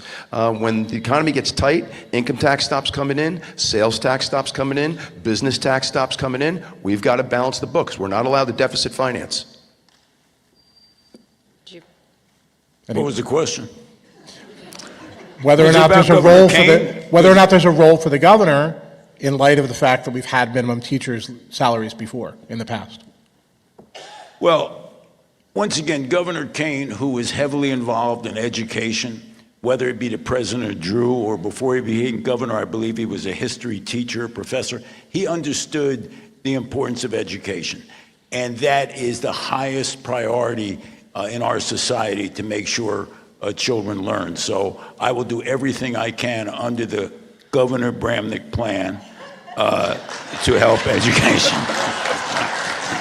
Bill Spadia, before we move on to David's next question. This is about priorities. It's about where the money is going, billions and billions and billions of dollars, and it's being wasted on this crush of high-density housing. It's being wasted on people who are here illegally. What we need to do is empower our teachers, but first we have to think about protecting our retirees. Many teachers will tell you that one of the reasons they got into it, other than a passion for learning and students, is that they would take a little bit of a lower pay for a payout in the end with a pension. The challenge is a lot of folks will tell you now, 7 years from now, 8 years from now, 10 years from now, that teacher pension might not be funded. So what we have to do is take a page out of some successful state models across the country, Wisconsin included, and change the pension compensation as you bring in new hires. And Act 10 did this in Wisconsin. We leave our firefighters and our cops and our nurses alone, but we talk about the new hires coming into the system, put them on a defined contribution instead of a defined benefit. And by doing that, state of Wisconsin went from a $3.6 billion deficit to a $900 million surplus in one budget year. So it can work, and I believe it can work here, and we can take the surplus and start paying teachers what they are deserving. David Wildstein. So I'm going to assume that all three of you believe, and I'm not going to ask this question, that the buck stops with the governor. And my question is, Rutgers University pays its football coach over $6 million a year. They pay their basketball coach over $4 million a year. New Jersey pays its CEO of New Jersey Transit less than that. Will you allow that to continue? What will you do about salaries in college sports as it relates to others? And I'm going to start with Senator Bramnick, because I have a photo of him as a middle school basketball player in Plainfield. So. Well, I was on the team. I don't recall ever actually playing, but my mom and dad were proud. Let's make it simple. I think you can get a pretty good coach for less than that. I do believe that those numbers are not necessary to find great coaches. So I would actually work hard to make sure, I'd say to the president of Rutgers, hey, look, we're going, and this is how you really do it. Say, hey, I like you, seem like a nice guy. You got to find a coach that's cheaper. And look, that's how it really works.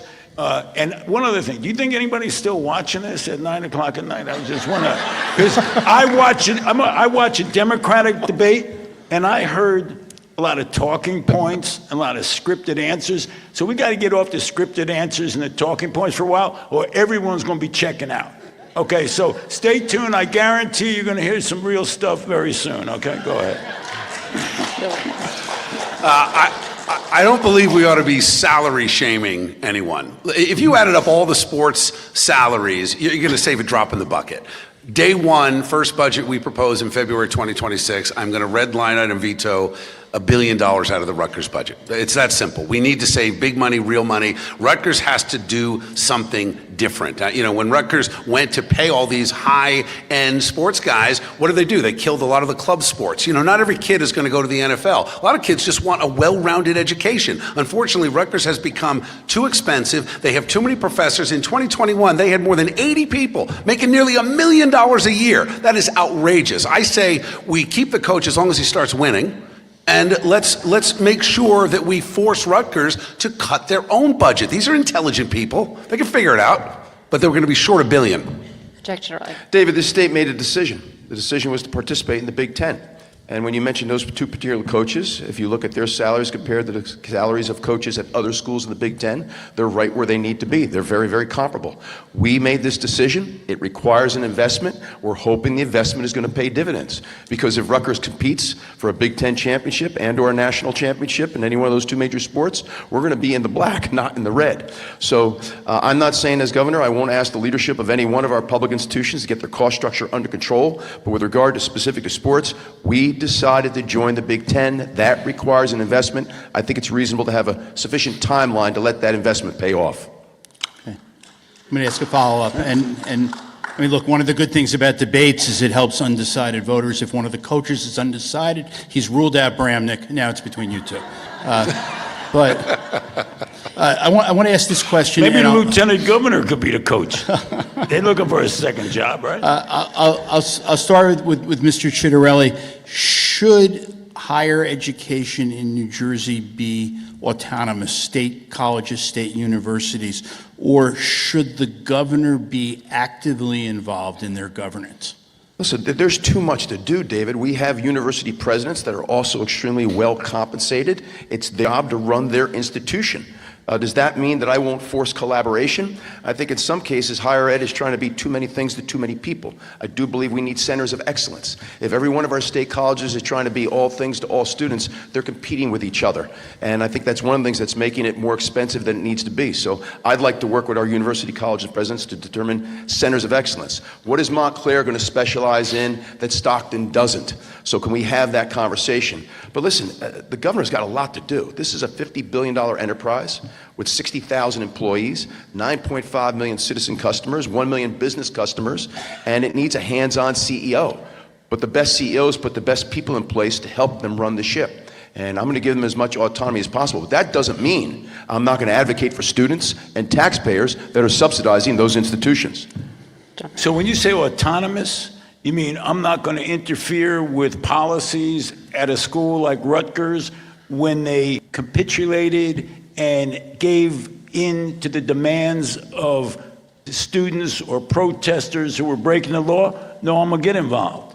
And I'm going to say, when these protesters violate the law and threaten the Jewish students' security, I'm going to be involved. I'm not going to go in and tell them how to teach courses, but when it comes to the security of students, I'm going to tell you right now, I went to see the president of Rutgers after that.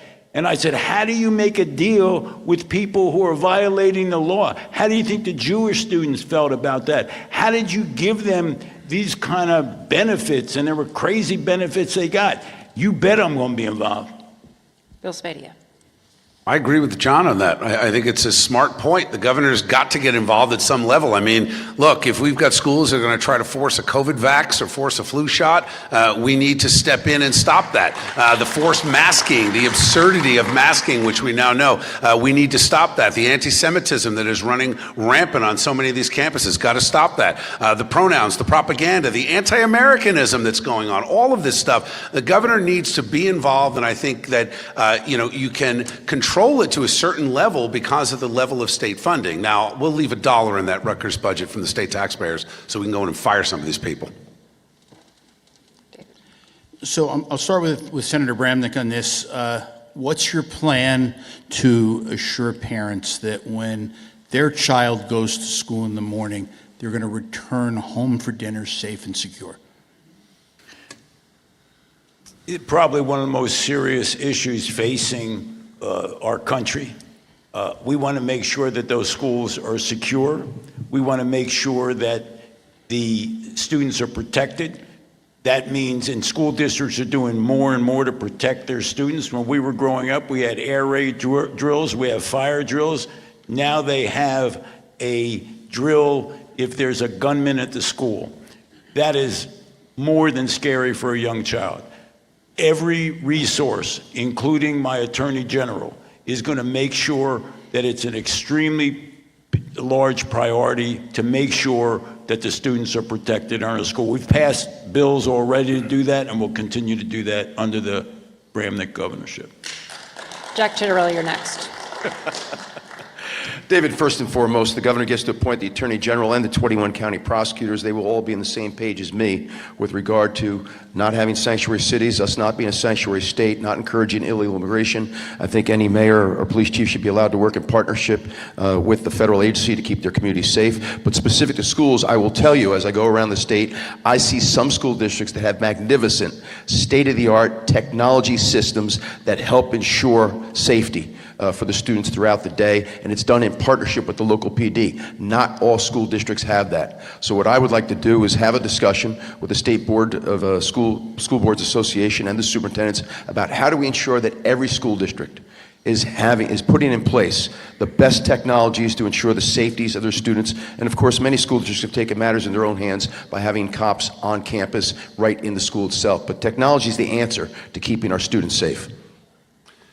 When you think about school shootings, in most cases, you're talking about folks that are addicted to something, they're on some kind of an opioid, they've got mental illness. So we're not doing enough as a state to address mental illness among young people. That's number one. Number two, you've got to harden the targets. I support armed school resource officers. I also support opening up our concealed carry permits to allow teachers that have a concealed carry permit to carry a firearm. They are the last defense, but most importantly, we have to solve crime and punishment and bail reform and allow our police officers to do their job. The fact that a cop can't go on campus and take a kid out who is drinking or smoking pot or whatever he's doing, that is unacceptable. But you harden the target, you allow people to exercise their constitutional rights, and you support the local school districts by cutting your overall costs. You can start to invest in the kind of technology he's talking about, but not until you change the cost of our schools. And Mr. Spady, let me stick with you, and I'm going to. Sure. One more. One more.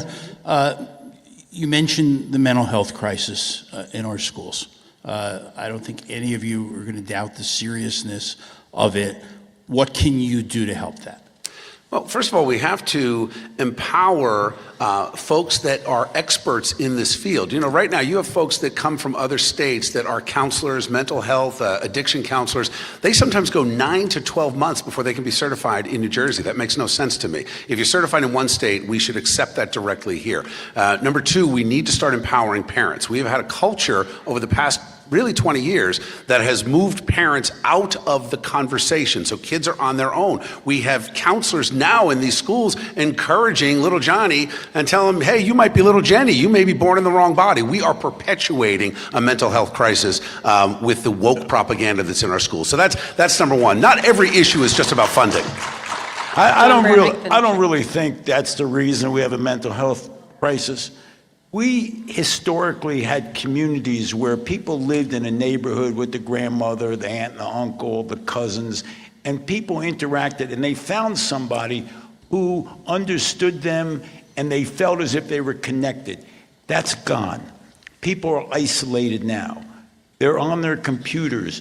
They don't really interact. Their family has moved all over the country. We need to bring back the concept of communities. People need people. The more isolated they are, the more mental distress, mental issues arise. We have to actually, and we as leaders have to do that as well. This us versus them mentality that has taken over the United States of America must end. Kids see that. They see that hateful rhetoric. That's not what people are about. That adds to the stress of children. We need to show them we work together as leaders. They can work together with kids they disagree with. Jack Citarelli. David, for me, the key to the mental health crisis in our community is access, access, and access. Talk to any family that might have a family member who's in need of mental health services. It is tremendously difficult, if not too long, to get the services of a professional. And so in Somerset County, when I was a freeholder, we addressed this issue in the community. We were the first county to create a mental health clinic 24/7 that was available. Those psychiatrists, those psychologists, those licensed clinical social workers, those advanced practice nurses, they worked for county government at this clinic, and the community had access to quality care. So as governor, two things that I think that we need to address on a countywide basis. We can't expect the 564 towns to go it alone on this, but with regard to mental health and homelessness, we can have a partnership between state government and county government to address these critical needs in the community. All right, that wraps up our segment on education. We're going to take another quick break before starting our next topic. Stay with us for the New Jersey Gubernatorial Primary Debate presented by Uber, live from the Donald N. Payne Senior School of Technology in Newark. Stay with us.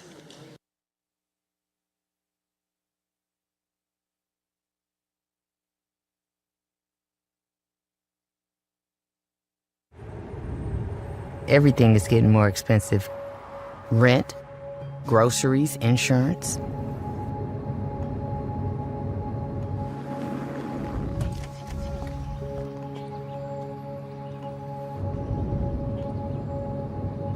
Uber is essential to my passengers.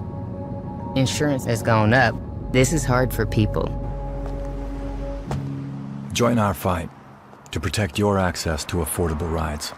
If you have chronic joint or back pain, this is probably where you spend your time. Might we suggest a better destination that's close to home? RWJ Barnabas Health, where orthopedic surgeons designed the surgical implants that are now used around the world, and where you'll be cared for by the same doctors that treat professional athletes and rising stars. Get back to what you've been missing. Orthopedic care. Do it right. Here, RWJ Barnabas Health. Today, 52 million Americans own cryptocurrency. We are the pioneers. The visionaries. The builders of a growing movement with the power to democratize the old economic models and create a world economy of the people. For the people. And by the people. We are crypto. This is the moment for us to make our voices heard. We are the catalyst that will create a new world. With our numbers. With our voices. With our votes. We are crypto. Karen's about to retire. Here's what's going into her retirement. There's us. She raised us on our own. 10 years as my roller derby wife. Three schools she's opened. She's a mother. I think we turned out all right. She's a friend. Our mothers could tell stories. She's a teacher. She may be retiring, but she's not done. I'm never gonna stop. Retirement is the sum of your life's work. Now what? Get income for life and protect your life's work with Prudential. Every child deserves a great public school that meets their needs. That's why many families take advantage of charter schools as an option that's free, public, and open to all. See what's possible. Find a charter school near you.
And we are live at the Donald M. Payne Senior School of Technology in Newark with the New Jersey Gubernatorial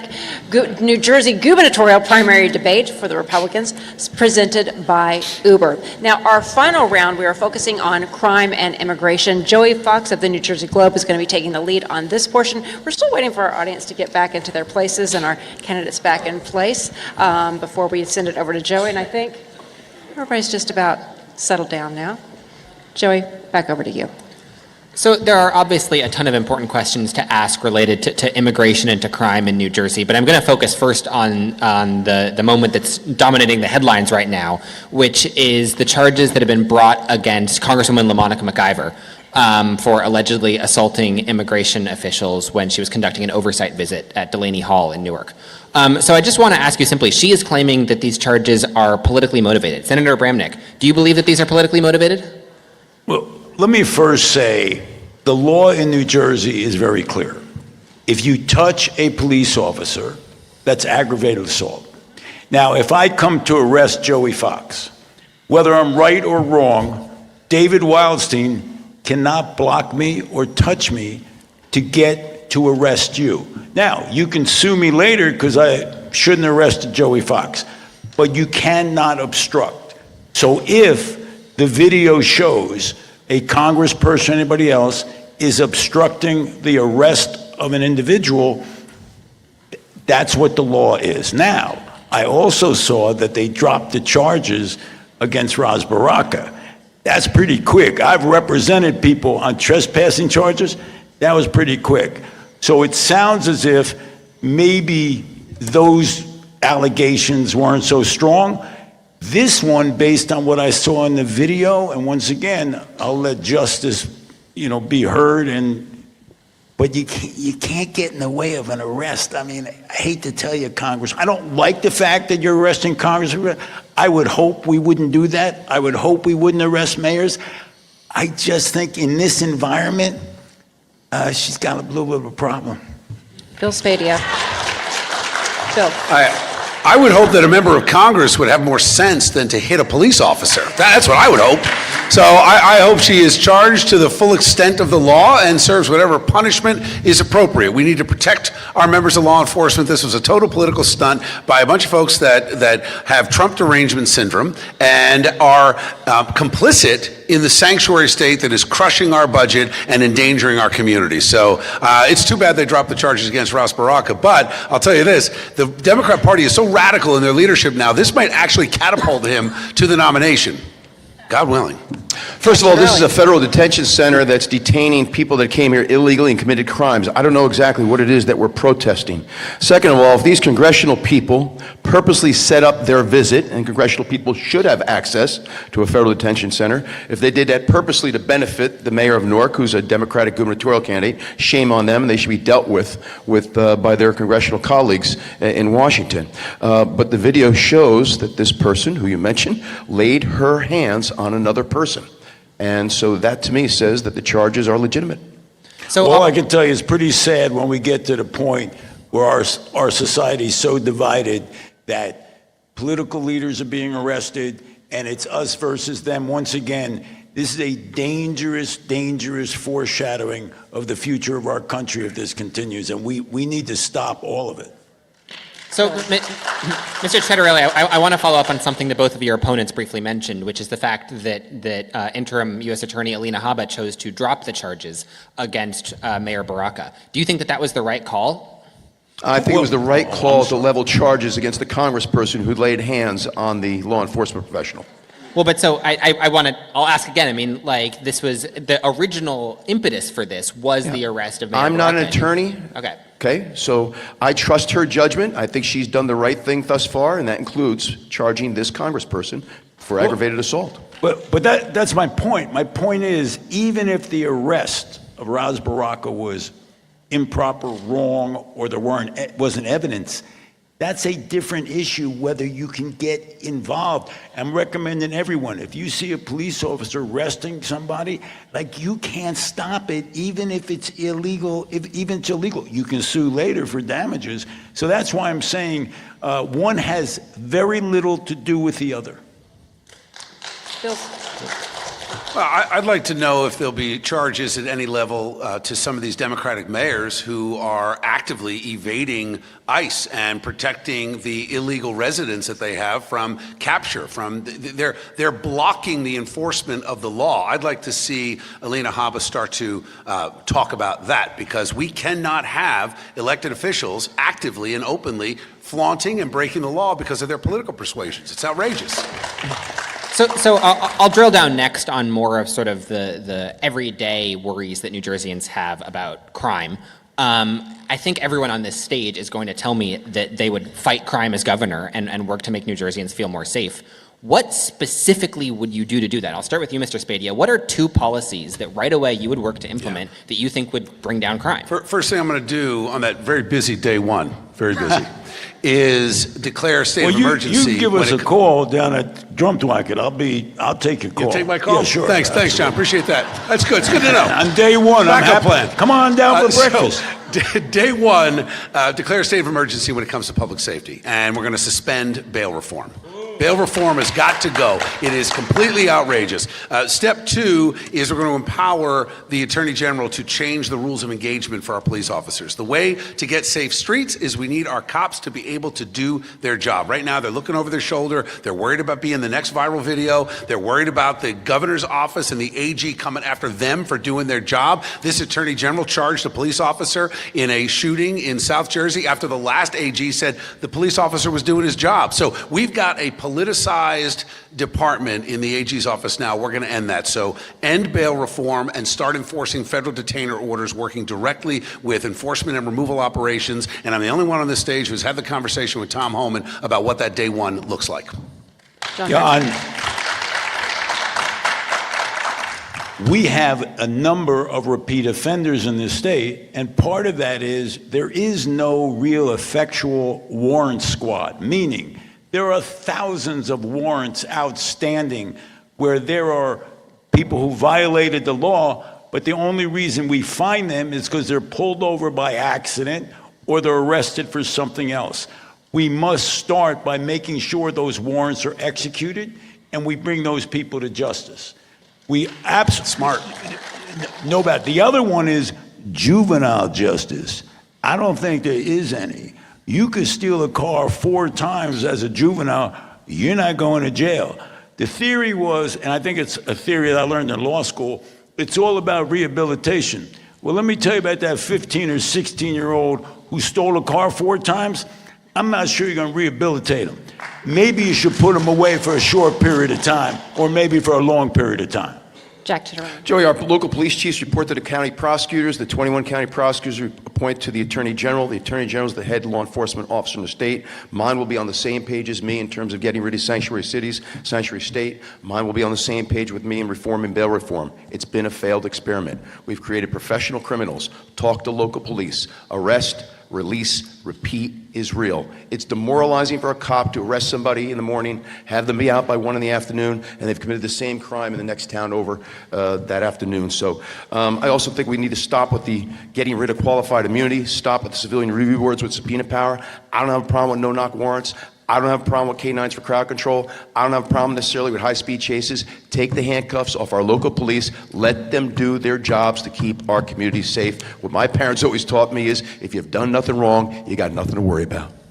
You know what was demoralizing for our law enforcement? When Jack Ciattarelli in the Assembly said they were overpaid volunteers. That was demoralizing. So I think we are absolutely at a crossroads here where we need a governor who understands law enforcement, understands the sacrifice that they go through, and make sure that we empower them. Absolutely stand up for qualified immunity, get rid of bail reform, and fight for our police officers.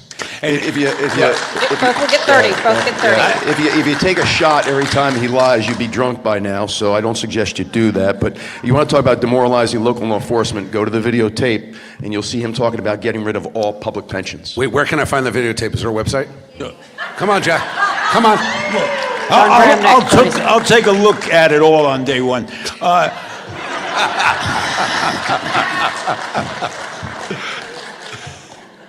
We need to upgrade some of the offenses from a 3rd degree, which is a presumption of non-incarceration, to a presumption of incarceration, which is a basically a second degree, because some of these third degrees are pretty serious, especially in terms of car theft. And even the Democrats are jumping on on the bandwagon now because they realize they're getting the same heat from their constituents. Let's make sure we want to treat criminals like they're criminals. That's a pretty simple concept. That's what I'm gonna do. You're a bad guy, you go to jail. Simple as that. So I do want to ask one other question on this sort of broad topic, which is that, you know, crime statistics can be can be interpreted to show a lot of different things. But in general, you know, crime statistics in New Jersey do not show a massive increase in violent crime, a massive increase in murders, anything like that. And there's sort of a separate problem of people's perceptions of how safe they are, of how much crime there is. So I'll start with you, Mr. Citarelli. How do you, in addition to dealing with actual crimes that happen, how do you work to sort of better those perceptions, even when crime isn't necessarily rising, but people are worried? Joey, it's clear, nonviolent crime is down. To show you what a hypocrite Phil Murphy is, when the Bruin decision came down that said people have a right to carry and conceal, he had a press conference that said, watch violent crime go through the roof. 2 months ago, he had a press conference celebrating the decrease in violent crime across New Jersey. Nonviolent crime is through the roof. Break-ins and car thefts because of the professional criminals we've created through the failure of bail reform. So I couldn't disagree with you more. Look at the statistics. Nonviolent crime is up. And if you're a first-time nonviolent offender in my administration, what I'd like to see is criminal justice reform. When you come before the judge, first-time nonviolent offender, you could do your time, which costs taxpayers $50,000 a year. We give you an ankle bracelet, send you to vocational training for $50,000 a year, or you go in the military. But we're not letting you go just free. And let me say one other thing. That 14-year-old that was working for the gang in Newark that shot and killed a police officer while he was sitting in his car under Governor Citarelli and my Attorney General, that person will be tried as an adult. Bill Spadia.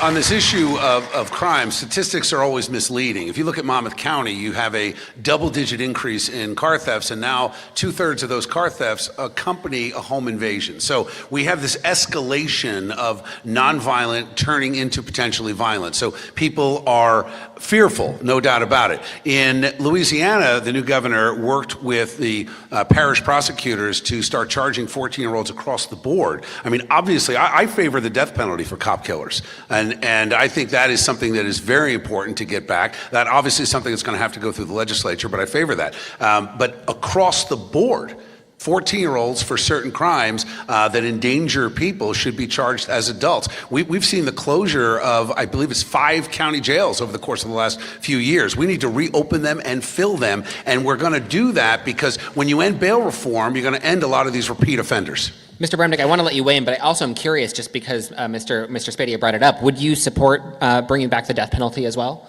Well, not only would I bring it back, but I was in the legislature on law and public safety when we had the hearings on the death penalty, and I always supported the death penalty, and I was against eliminating the death penalty, and I served on that committee. And I believe that in certain instances, the death penalty, when you murder and rape a child, okay, if you have absolutely no morals whatsoever, you should consider and know that you might be put to death. I don't have a problem for that. You know, if you do something that's so heinous, that's what society is going to do to you, 100%. So I have a voting record on that, not a radio record. Mr. Citarelli, do you want to weigh in on that issue quickly, too? Certainly support the death penalty when it comes to things like serial killers, mass murderers, and terrorists. Okay. Mr. Spadia. Oh, I thought I answered that Yeah, first. he started the discussion. I'm sorry. I'll take more time, that's fine. My turn? Now it's over to you. Okay.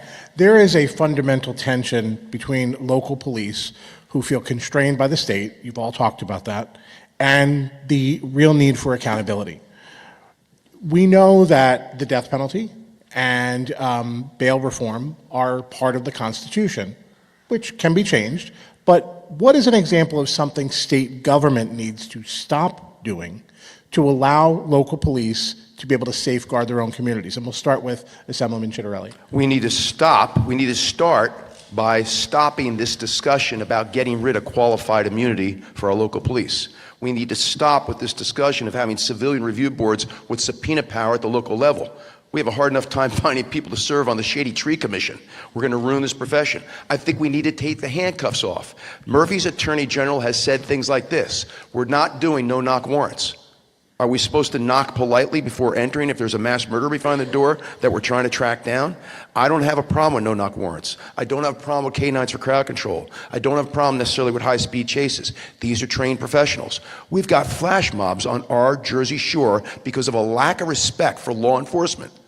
We have curfews on our Jersey shore, our boardwalks. If you own one of those businesses and you only make your money 3 months out of the year and you have to close at 9 o'clock at night now because of flash mobs, let law enforcement do their job. My Attorney General will work in partnership with the 21 county prosecutors that let the local law enforcement community know we've got your back.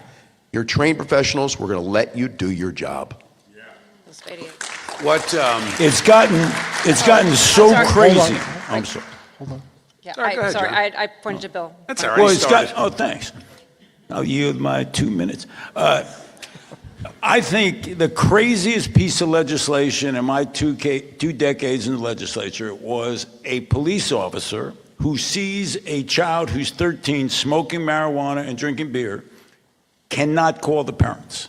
If they call the parents, Phil Murphy signed the law that said the police officer is a criminal.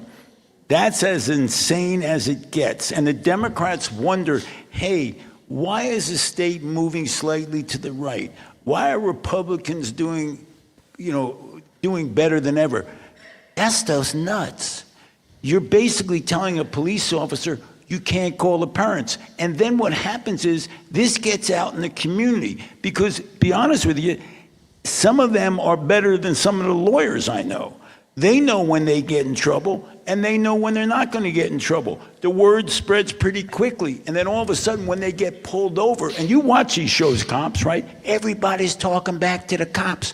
I don't talk back to the police. I just apologize. Bill Spadia. What separates me from the two career politicians on this stage is that I am a man of action and courage.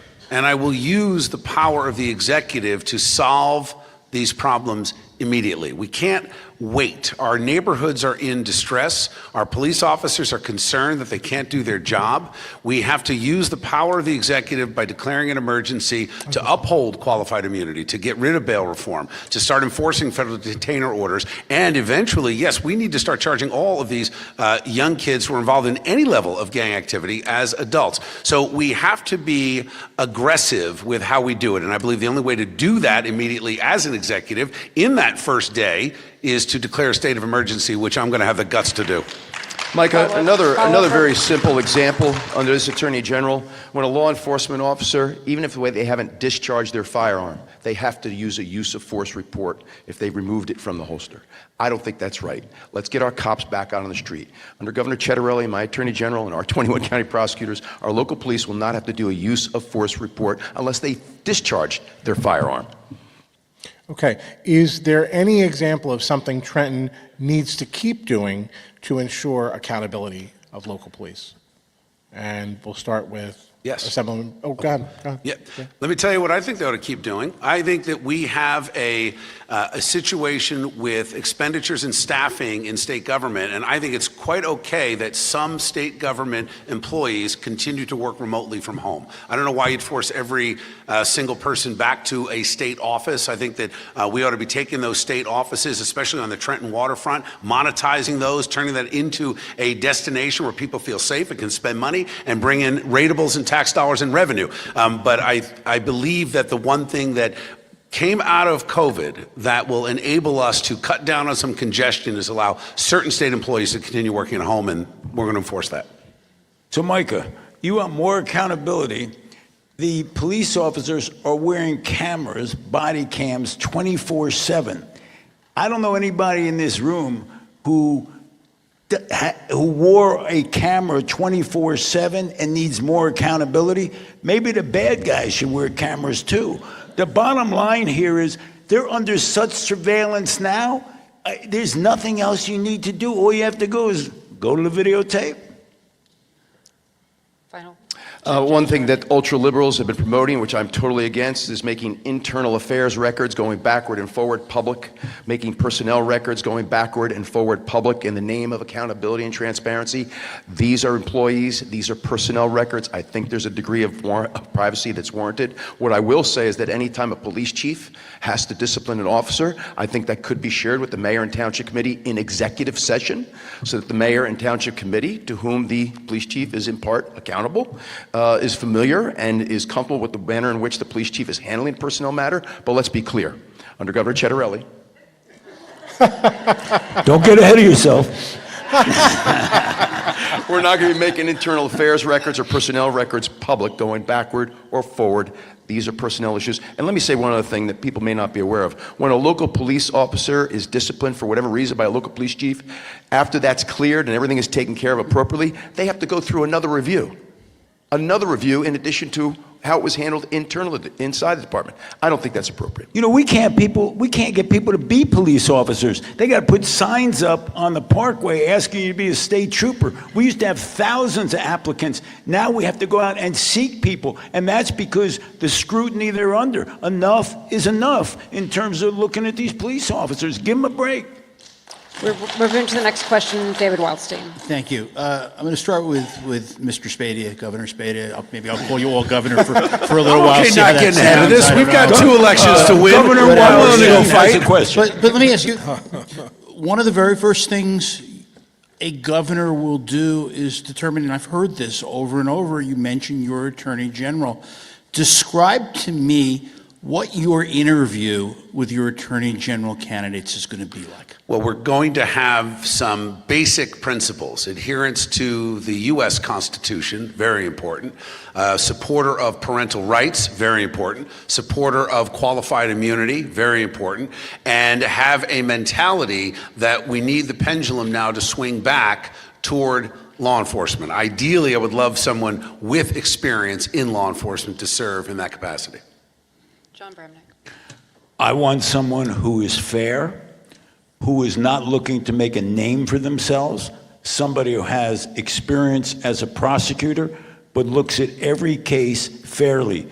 I've seen prosecutors who don't do that. I want a prosecutor who's not looking to be the next governor, someone who's looking to be someone who's fair and judicious in every decision they make. You've heard me say that we're getting rid of the sanctuary cities, the sanctuary state. My attorney general will be on the same page as me with regard to that. You've heard me talk about the need for bail reform, be on the same page with that. You've heard me give very specific examples of what we're going to do to allow local police to do their job. My attorney general. So what I'd like to speak to is where the attorney general comes from. I've already shared with you by state constitution, our police chiefs report to the county prosecutors. The 21 county prosecutors report to the AG. My strong preference is that my attorney general not be a trial attorney. Oh, you want someone with no trial experience? Somebody that comes from the county prosecutor role. That's somebody that interfaced with police chiefs on a daily basis. That's somebody that comes from the law enforcement side of being an attorney. My attorney general will be someone who served, preferably, as a former county prosecutor. And I want to ask just very quickly, this should not be a question. This is either a yes or a no. I'll start with Mr. Spadea, go right down the line. What do you care more about? An attorney general who's going to share your views on issues, or an attorney general that can get confirmed by the Senate? Oh, shared issues. We'll fight for the confirmations. Okay. It's about principles and standing on those principles. What was the or, David? Shares my views or? So the question is, do you want the attorney general that you want, or do you want to settle for somebody you could get through the Senate with senatorial courtesy and get 21 votes in confirmation? I want an attorney general that, like the Supreme Court State Justice that I'll appoint, that New Jersey desperately needs. And right now, New Jersey desperately needs an attorney general that's going to support local law enforcement. I don't think there's going to be a real problem getting my attorney general through the Judiciary Committee. I sit on the Judiciary Committee. I would strongly suggest to the Democrats on the Judiciary Committee, I would suggest you support my attorney general. I have to support a number of their nominees for the bench, so it's a two-way street. You shut down my street, I'm closing your street. So I'm sure they're going to cooperate. And And let me ask the last question. I could keep going on this one, but I'll stick with you, Senator Bramnick. The Office of Public Integrity and Accountability has faced a whole lot of criticism from both parties who say that they are misguided, who say they are sluggish, who say that they're not effectively doing their job. What will be your instructions to your Attorney General about fighting public corruption? Don't make it political. I watched Chris Christie do this as the U.S. Attorney, and he had almost a perfect record for convictions. Unless it's beyond, well, one mistake. Okay. Oh, no, I'm sorry. That was in his office. I'm sorry. Bottom line here is you have to have the evidence. You have to have a very strong case, and you believe you have a conviction. There's been some mistakes. There's no question about that. We've seen either not guilty verdicts or dismissals on some of the indictments. So I think they have to understand that, Attorney General, make sure you have a case. There's no question. It's beyond a reasonable doubt. And don't choose people for political reasons. Bill Spadia, then Jack Ciarelli. What was that department again? The Office of Public Integrity and Accountability. Yeah, how many employees do they have? Yeah, I don't know either. I don't know what they do. I think we have law enforcement to help us get rid of public corruption. And right now, we're not doing a great job because we have too many layers of government, too many bureaucracies. We don't need another bureaucracy to tell us that we've got politicians who will take money to grant favors. We need to activate law enforcement aggressively, and the corruption can be rooted out. You don't need an extra layer of government to do that. So I would end the department. Line item veto. Chris Christie once said that indicting and successfully prosecuting local public officials in New Jersey was like shooting fish in a barrel, because there's 564 towns, there's 21 counties, there's 600 school districts. There's a whole lot of authorities. That's a whole lot of people serving on a whole lot of public jurisdictions, and not all of them have the best intentions. So in order for that office to do its job properly, it needs the right leadership. The job of the elected governor is to make sure we put the right people in the right positions to do their job and protect the public trust. I hope Chris is watching, because Jack's become his new best friend. This is unbelievable. I can't. Hope you're watching, Governor Christie. It's new. Senator, I don't think he is. He knows. He contributed to his primary campaign against Trump. Don't worry. Governor Christie knows. Wait. This gentleman had Chris Christie on his radio show and tried to help him qualify for the New Hampshire primary to compete with Donald Trump. You know, I was a radio host. And I like host, Chris Christie. Right? Okay. We know that. All right, I've got to take back control here. It's what we do. We interview people. Run out of time, so we're going to go over to Matt Rooney next with his next question. I hate to interrupt all this discussion to Chris Christie, but we have to keep moving here. Now, this first question is for you, Senator Bramnick, but I have customized follow-ups for all of you, so don't worry. Each of you is pledged to end the sanctuary statehood policy enacted by Governor Phil Murphy in his first term, which prevents state and local authorities from working with federal immigration authorities. You've said it tonight on the stage. I've received your mailers. I've seen the ads. But each candidate on this stage has taken positions which could be interpreted as contradictory to the goal of ending sanctuary statehood. Senator Bramnick, you voted to confirm Matt Placken, the New Jersey Attorney General, who is actively suing the Trump administration over its immigration enforcement policies. Was your support for Attorney General Placken's nomination inconsistent with the goal of ending sanctuary statehood? Well, of course not, because when a governor proposes an attorney general or other cabinet member, if that person meets the basic qualifications of that job, and I hope the Judiciary Committee in the Senate does the same thing for me, I'm not going to judge every decision that this person has made in the past. I am going to give that governor the right to pick his cabinet, just like I expect that Judiciary Committee to pick to support my cabinet officials. Now, I don't agree with a number of things Matt has done, but I do believe that there is some discretion that a governor is given when appointing an attorney general. But I will never permit a sanctuary state to exist as the governor of New Jersey. Jack Ciarelli's next. Well, I thought you said you were going to customize yeah. it, Matt. Oh, we could do it that way too. That works. Yeah. So we'll just keep moving that way on the stage. Assemblyman Ciarelli, in your last run for governor, you endorsed granting driver's licenses to illegal aliens. Do you believe that position is inconsistent with the goal of ending sanctuary statehood? I'm going to continue to work with the president. We spoke about that last week when we spoke about making the country and New Jersey safe again. We do that by getting rid of sanctuary cities, by getting rid of our sanctuary state status. I told him my attorney general will not be suing the White House for executive orders. We're not going to waste taxpayer dollars a day. We're going to show our support for what he's trying to do to keep the country safe.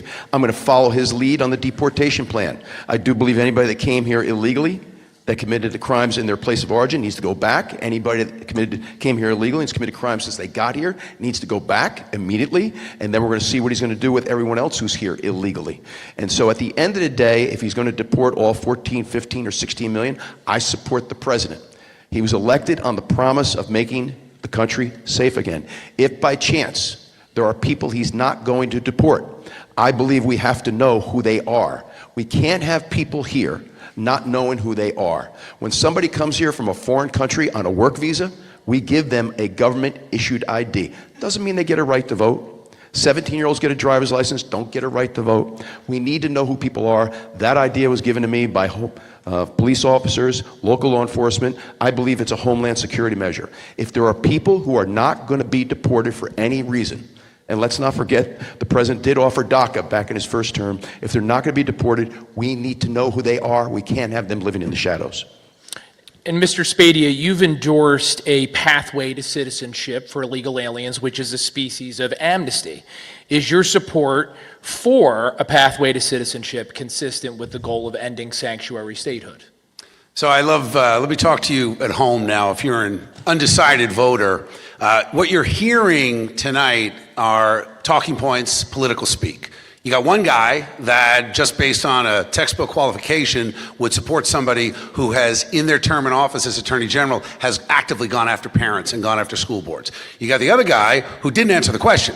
Clearly, he still supports driver's licenses for illegals. Now, to the question, I think it's funny that we have a moderator here that literally read an attack mail piece to ask me that question.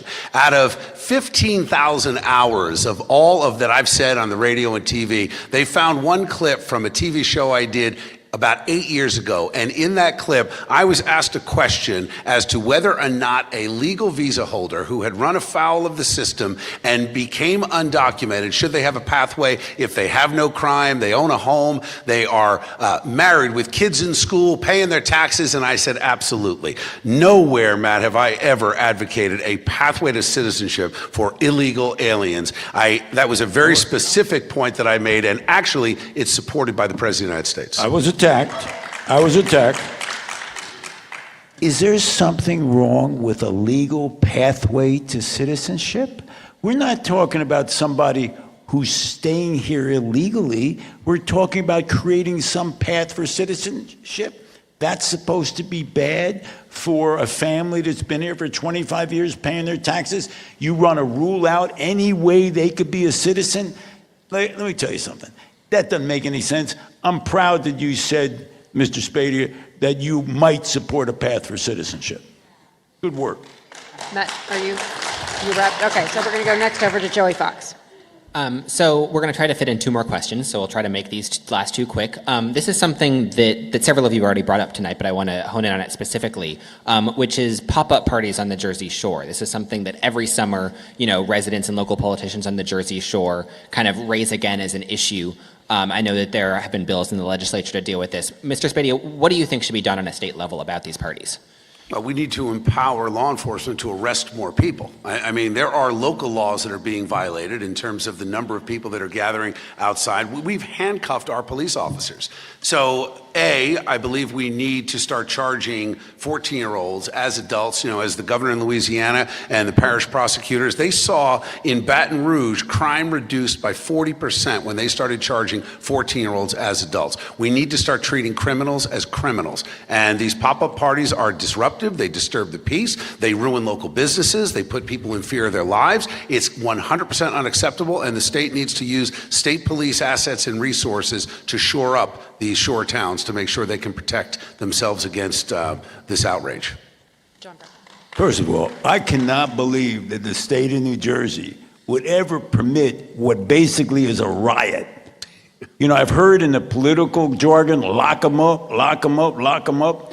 You're in a riot at the Jersey Shore? lock them up. Make the parents drive down, okay, from wherever they are, let them come down and make sure that the parents are aware that these kids are out of control.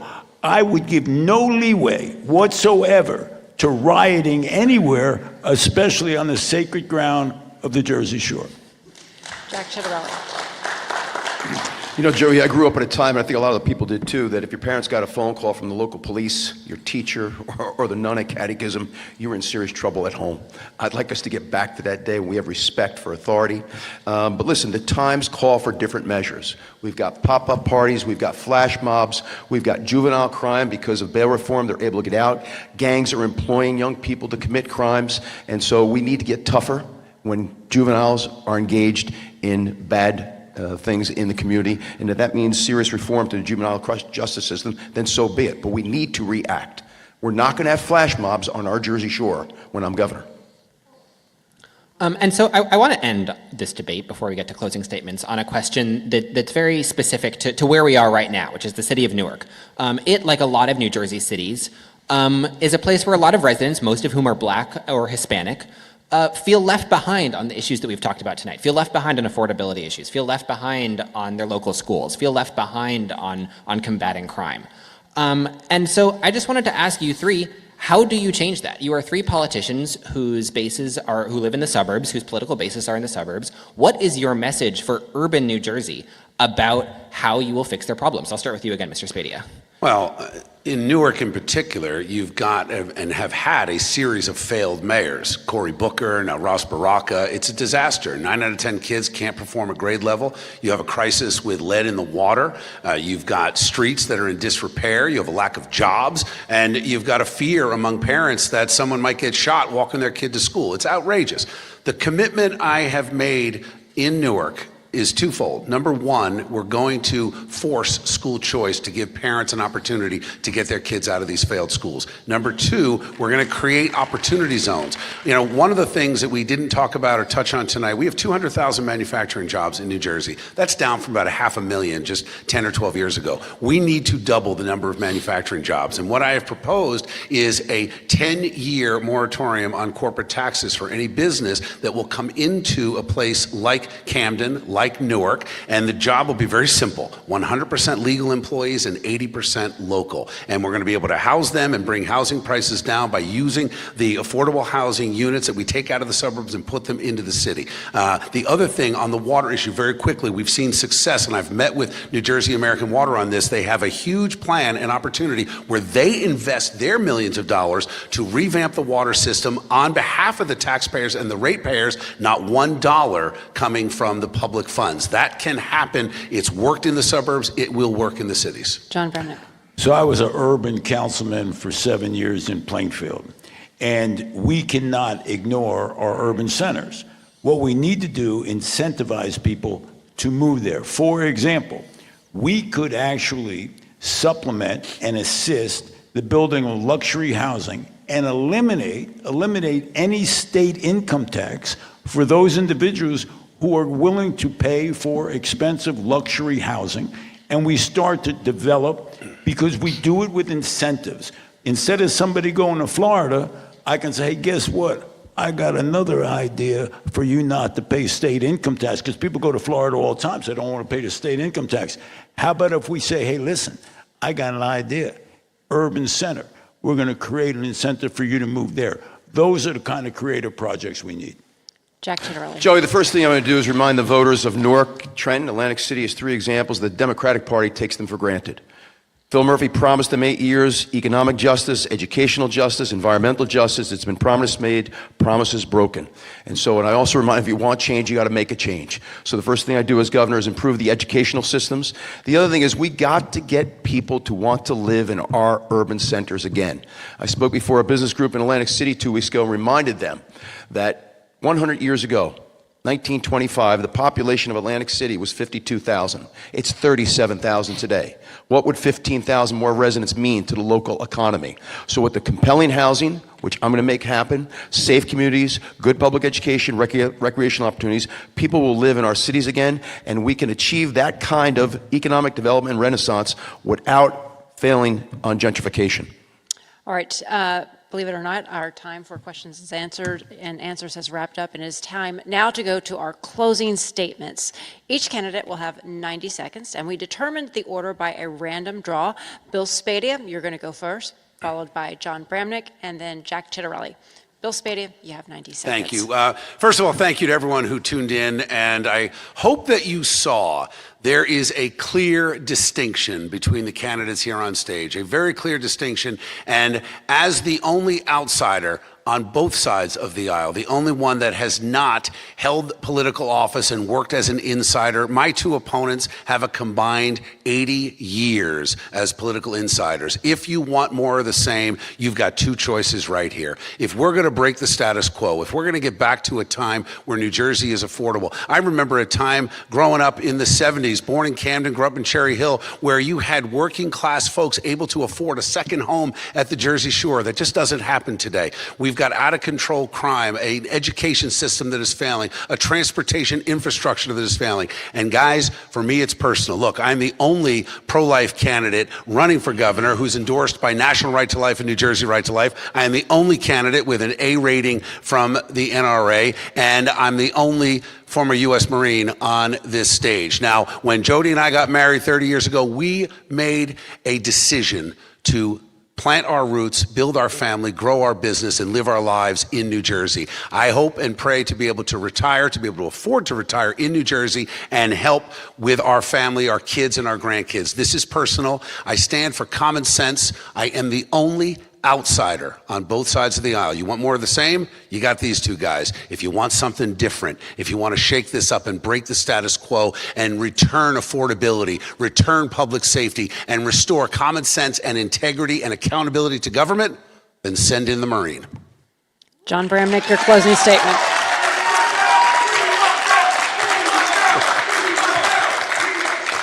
John Bramnick. Unfortunately, Democrats don't want him, so he's going to...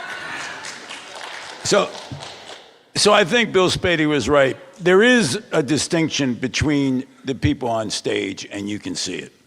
Sound bites and scripts that are written for you, and everything you polled, then you repeat over and over again, hoping that the people out in television land hear you say those sound bites. That's not what I'm about. 20 years in the legislature, my concern was take care of constituents. Make sure you make people feel good about living in New Jersey.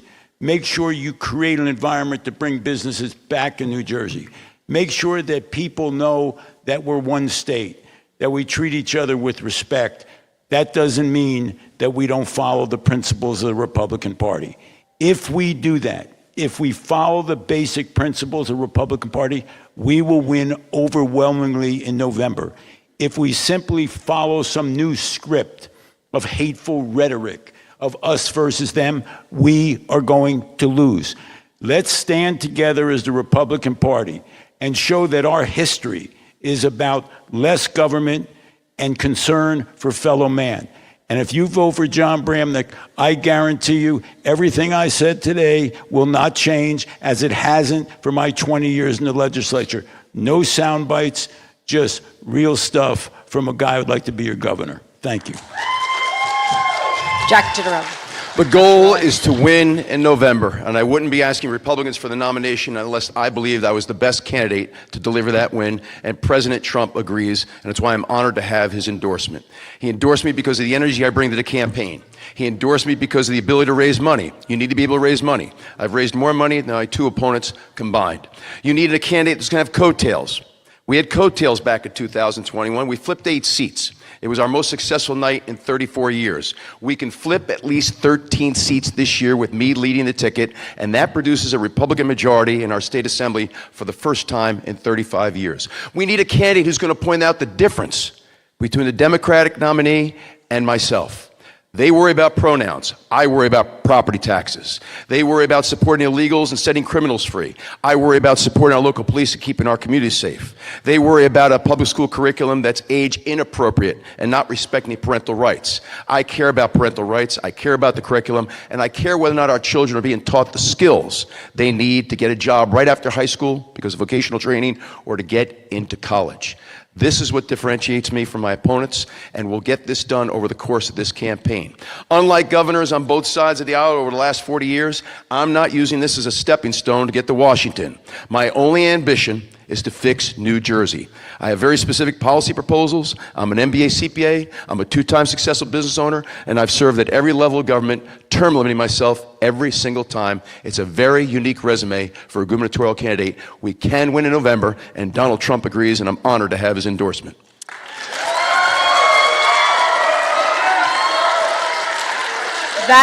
That brings us to the end of tonight's New Jersey gubernatorial Republican primary debate presented by Uber. Streaming is sponsored by Stand with Crypto and sponsored by RWJ Barnabas Health at Horizon Blue Cross Blue Shield. I'd like to thank our panelists, David Wildstein, Joey Fikes, Micah Rasmussen, Matt Rooney already ditched out on us. And also, we'd like to thank our candidates for joining us, Bill Spadia, Jack Chittarelli, John Bramnick, and thank you to our audience, and thank you also everyone at home for watching. Stay tuned because we have a post-debate show as well as our coverage of the press gaggle where you're going to hear from each of the candidates. If you didn't get enough right now, we got more. It just keeps going and going. A reminder, if you have a vote by mail ballot, make sure you return that into a secure ballot drop box. In-person early voting starts on June 3rd, and primary election day is June 10th. I'm Laura Jones. Thanks so much for watching. Have a great night.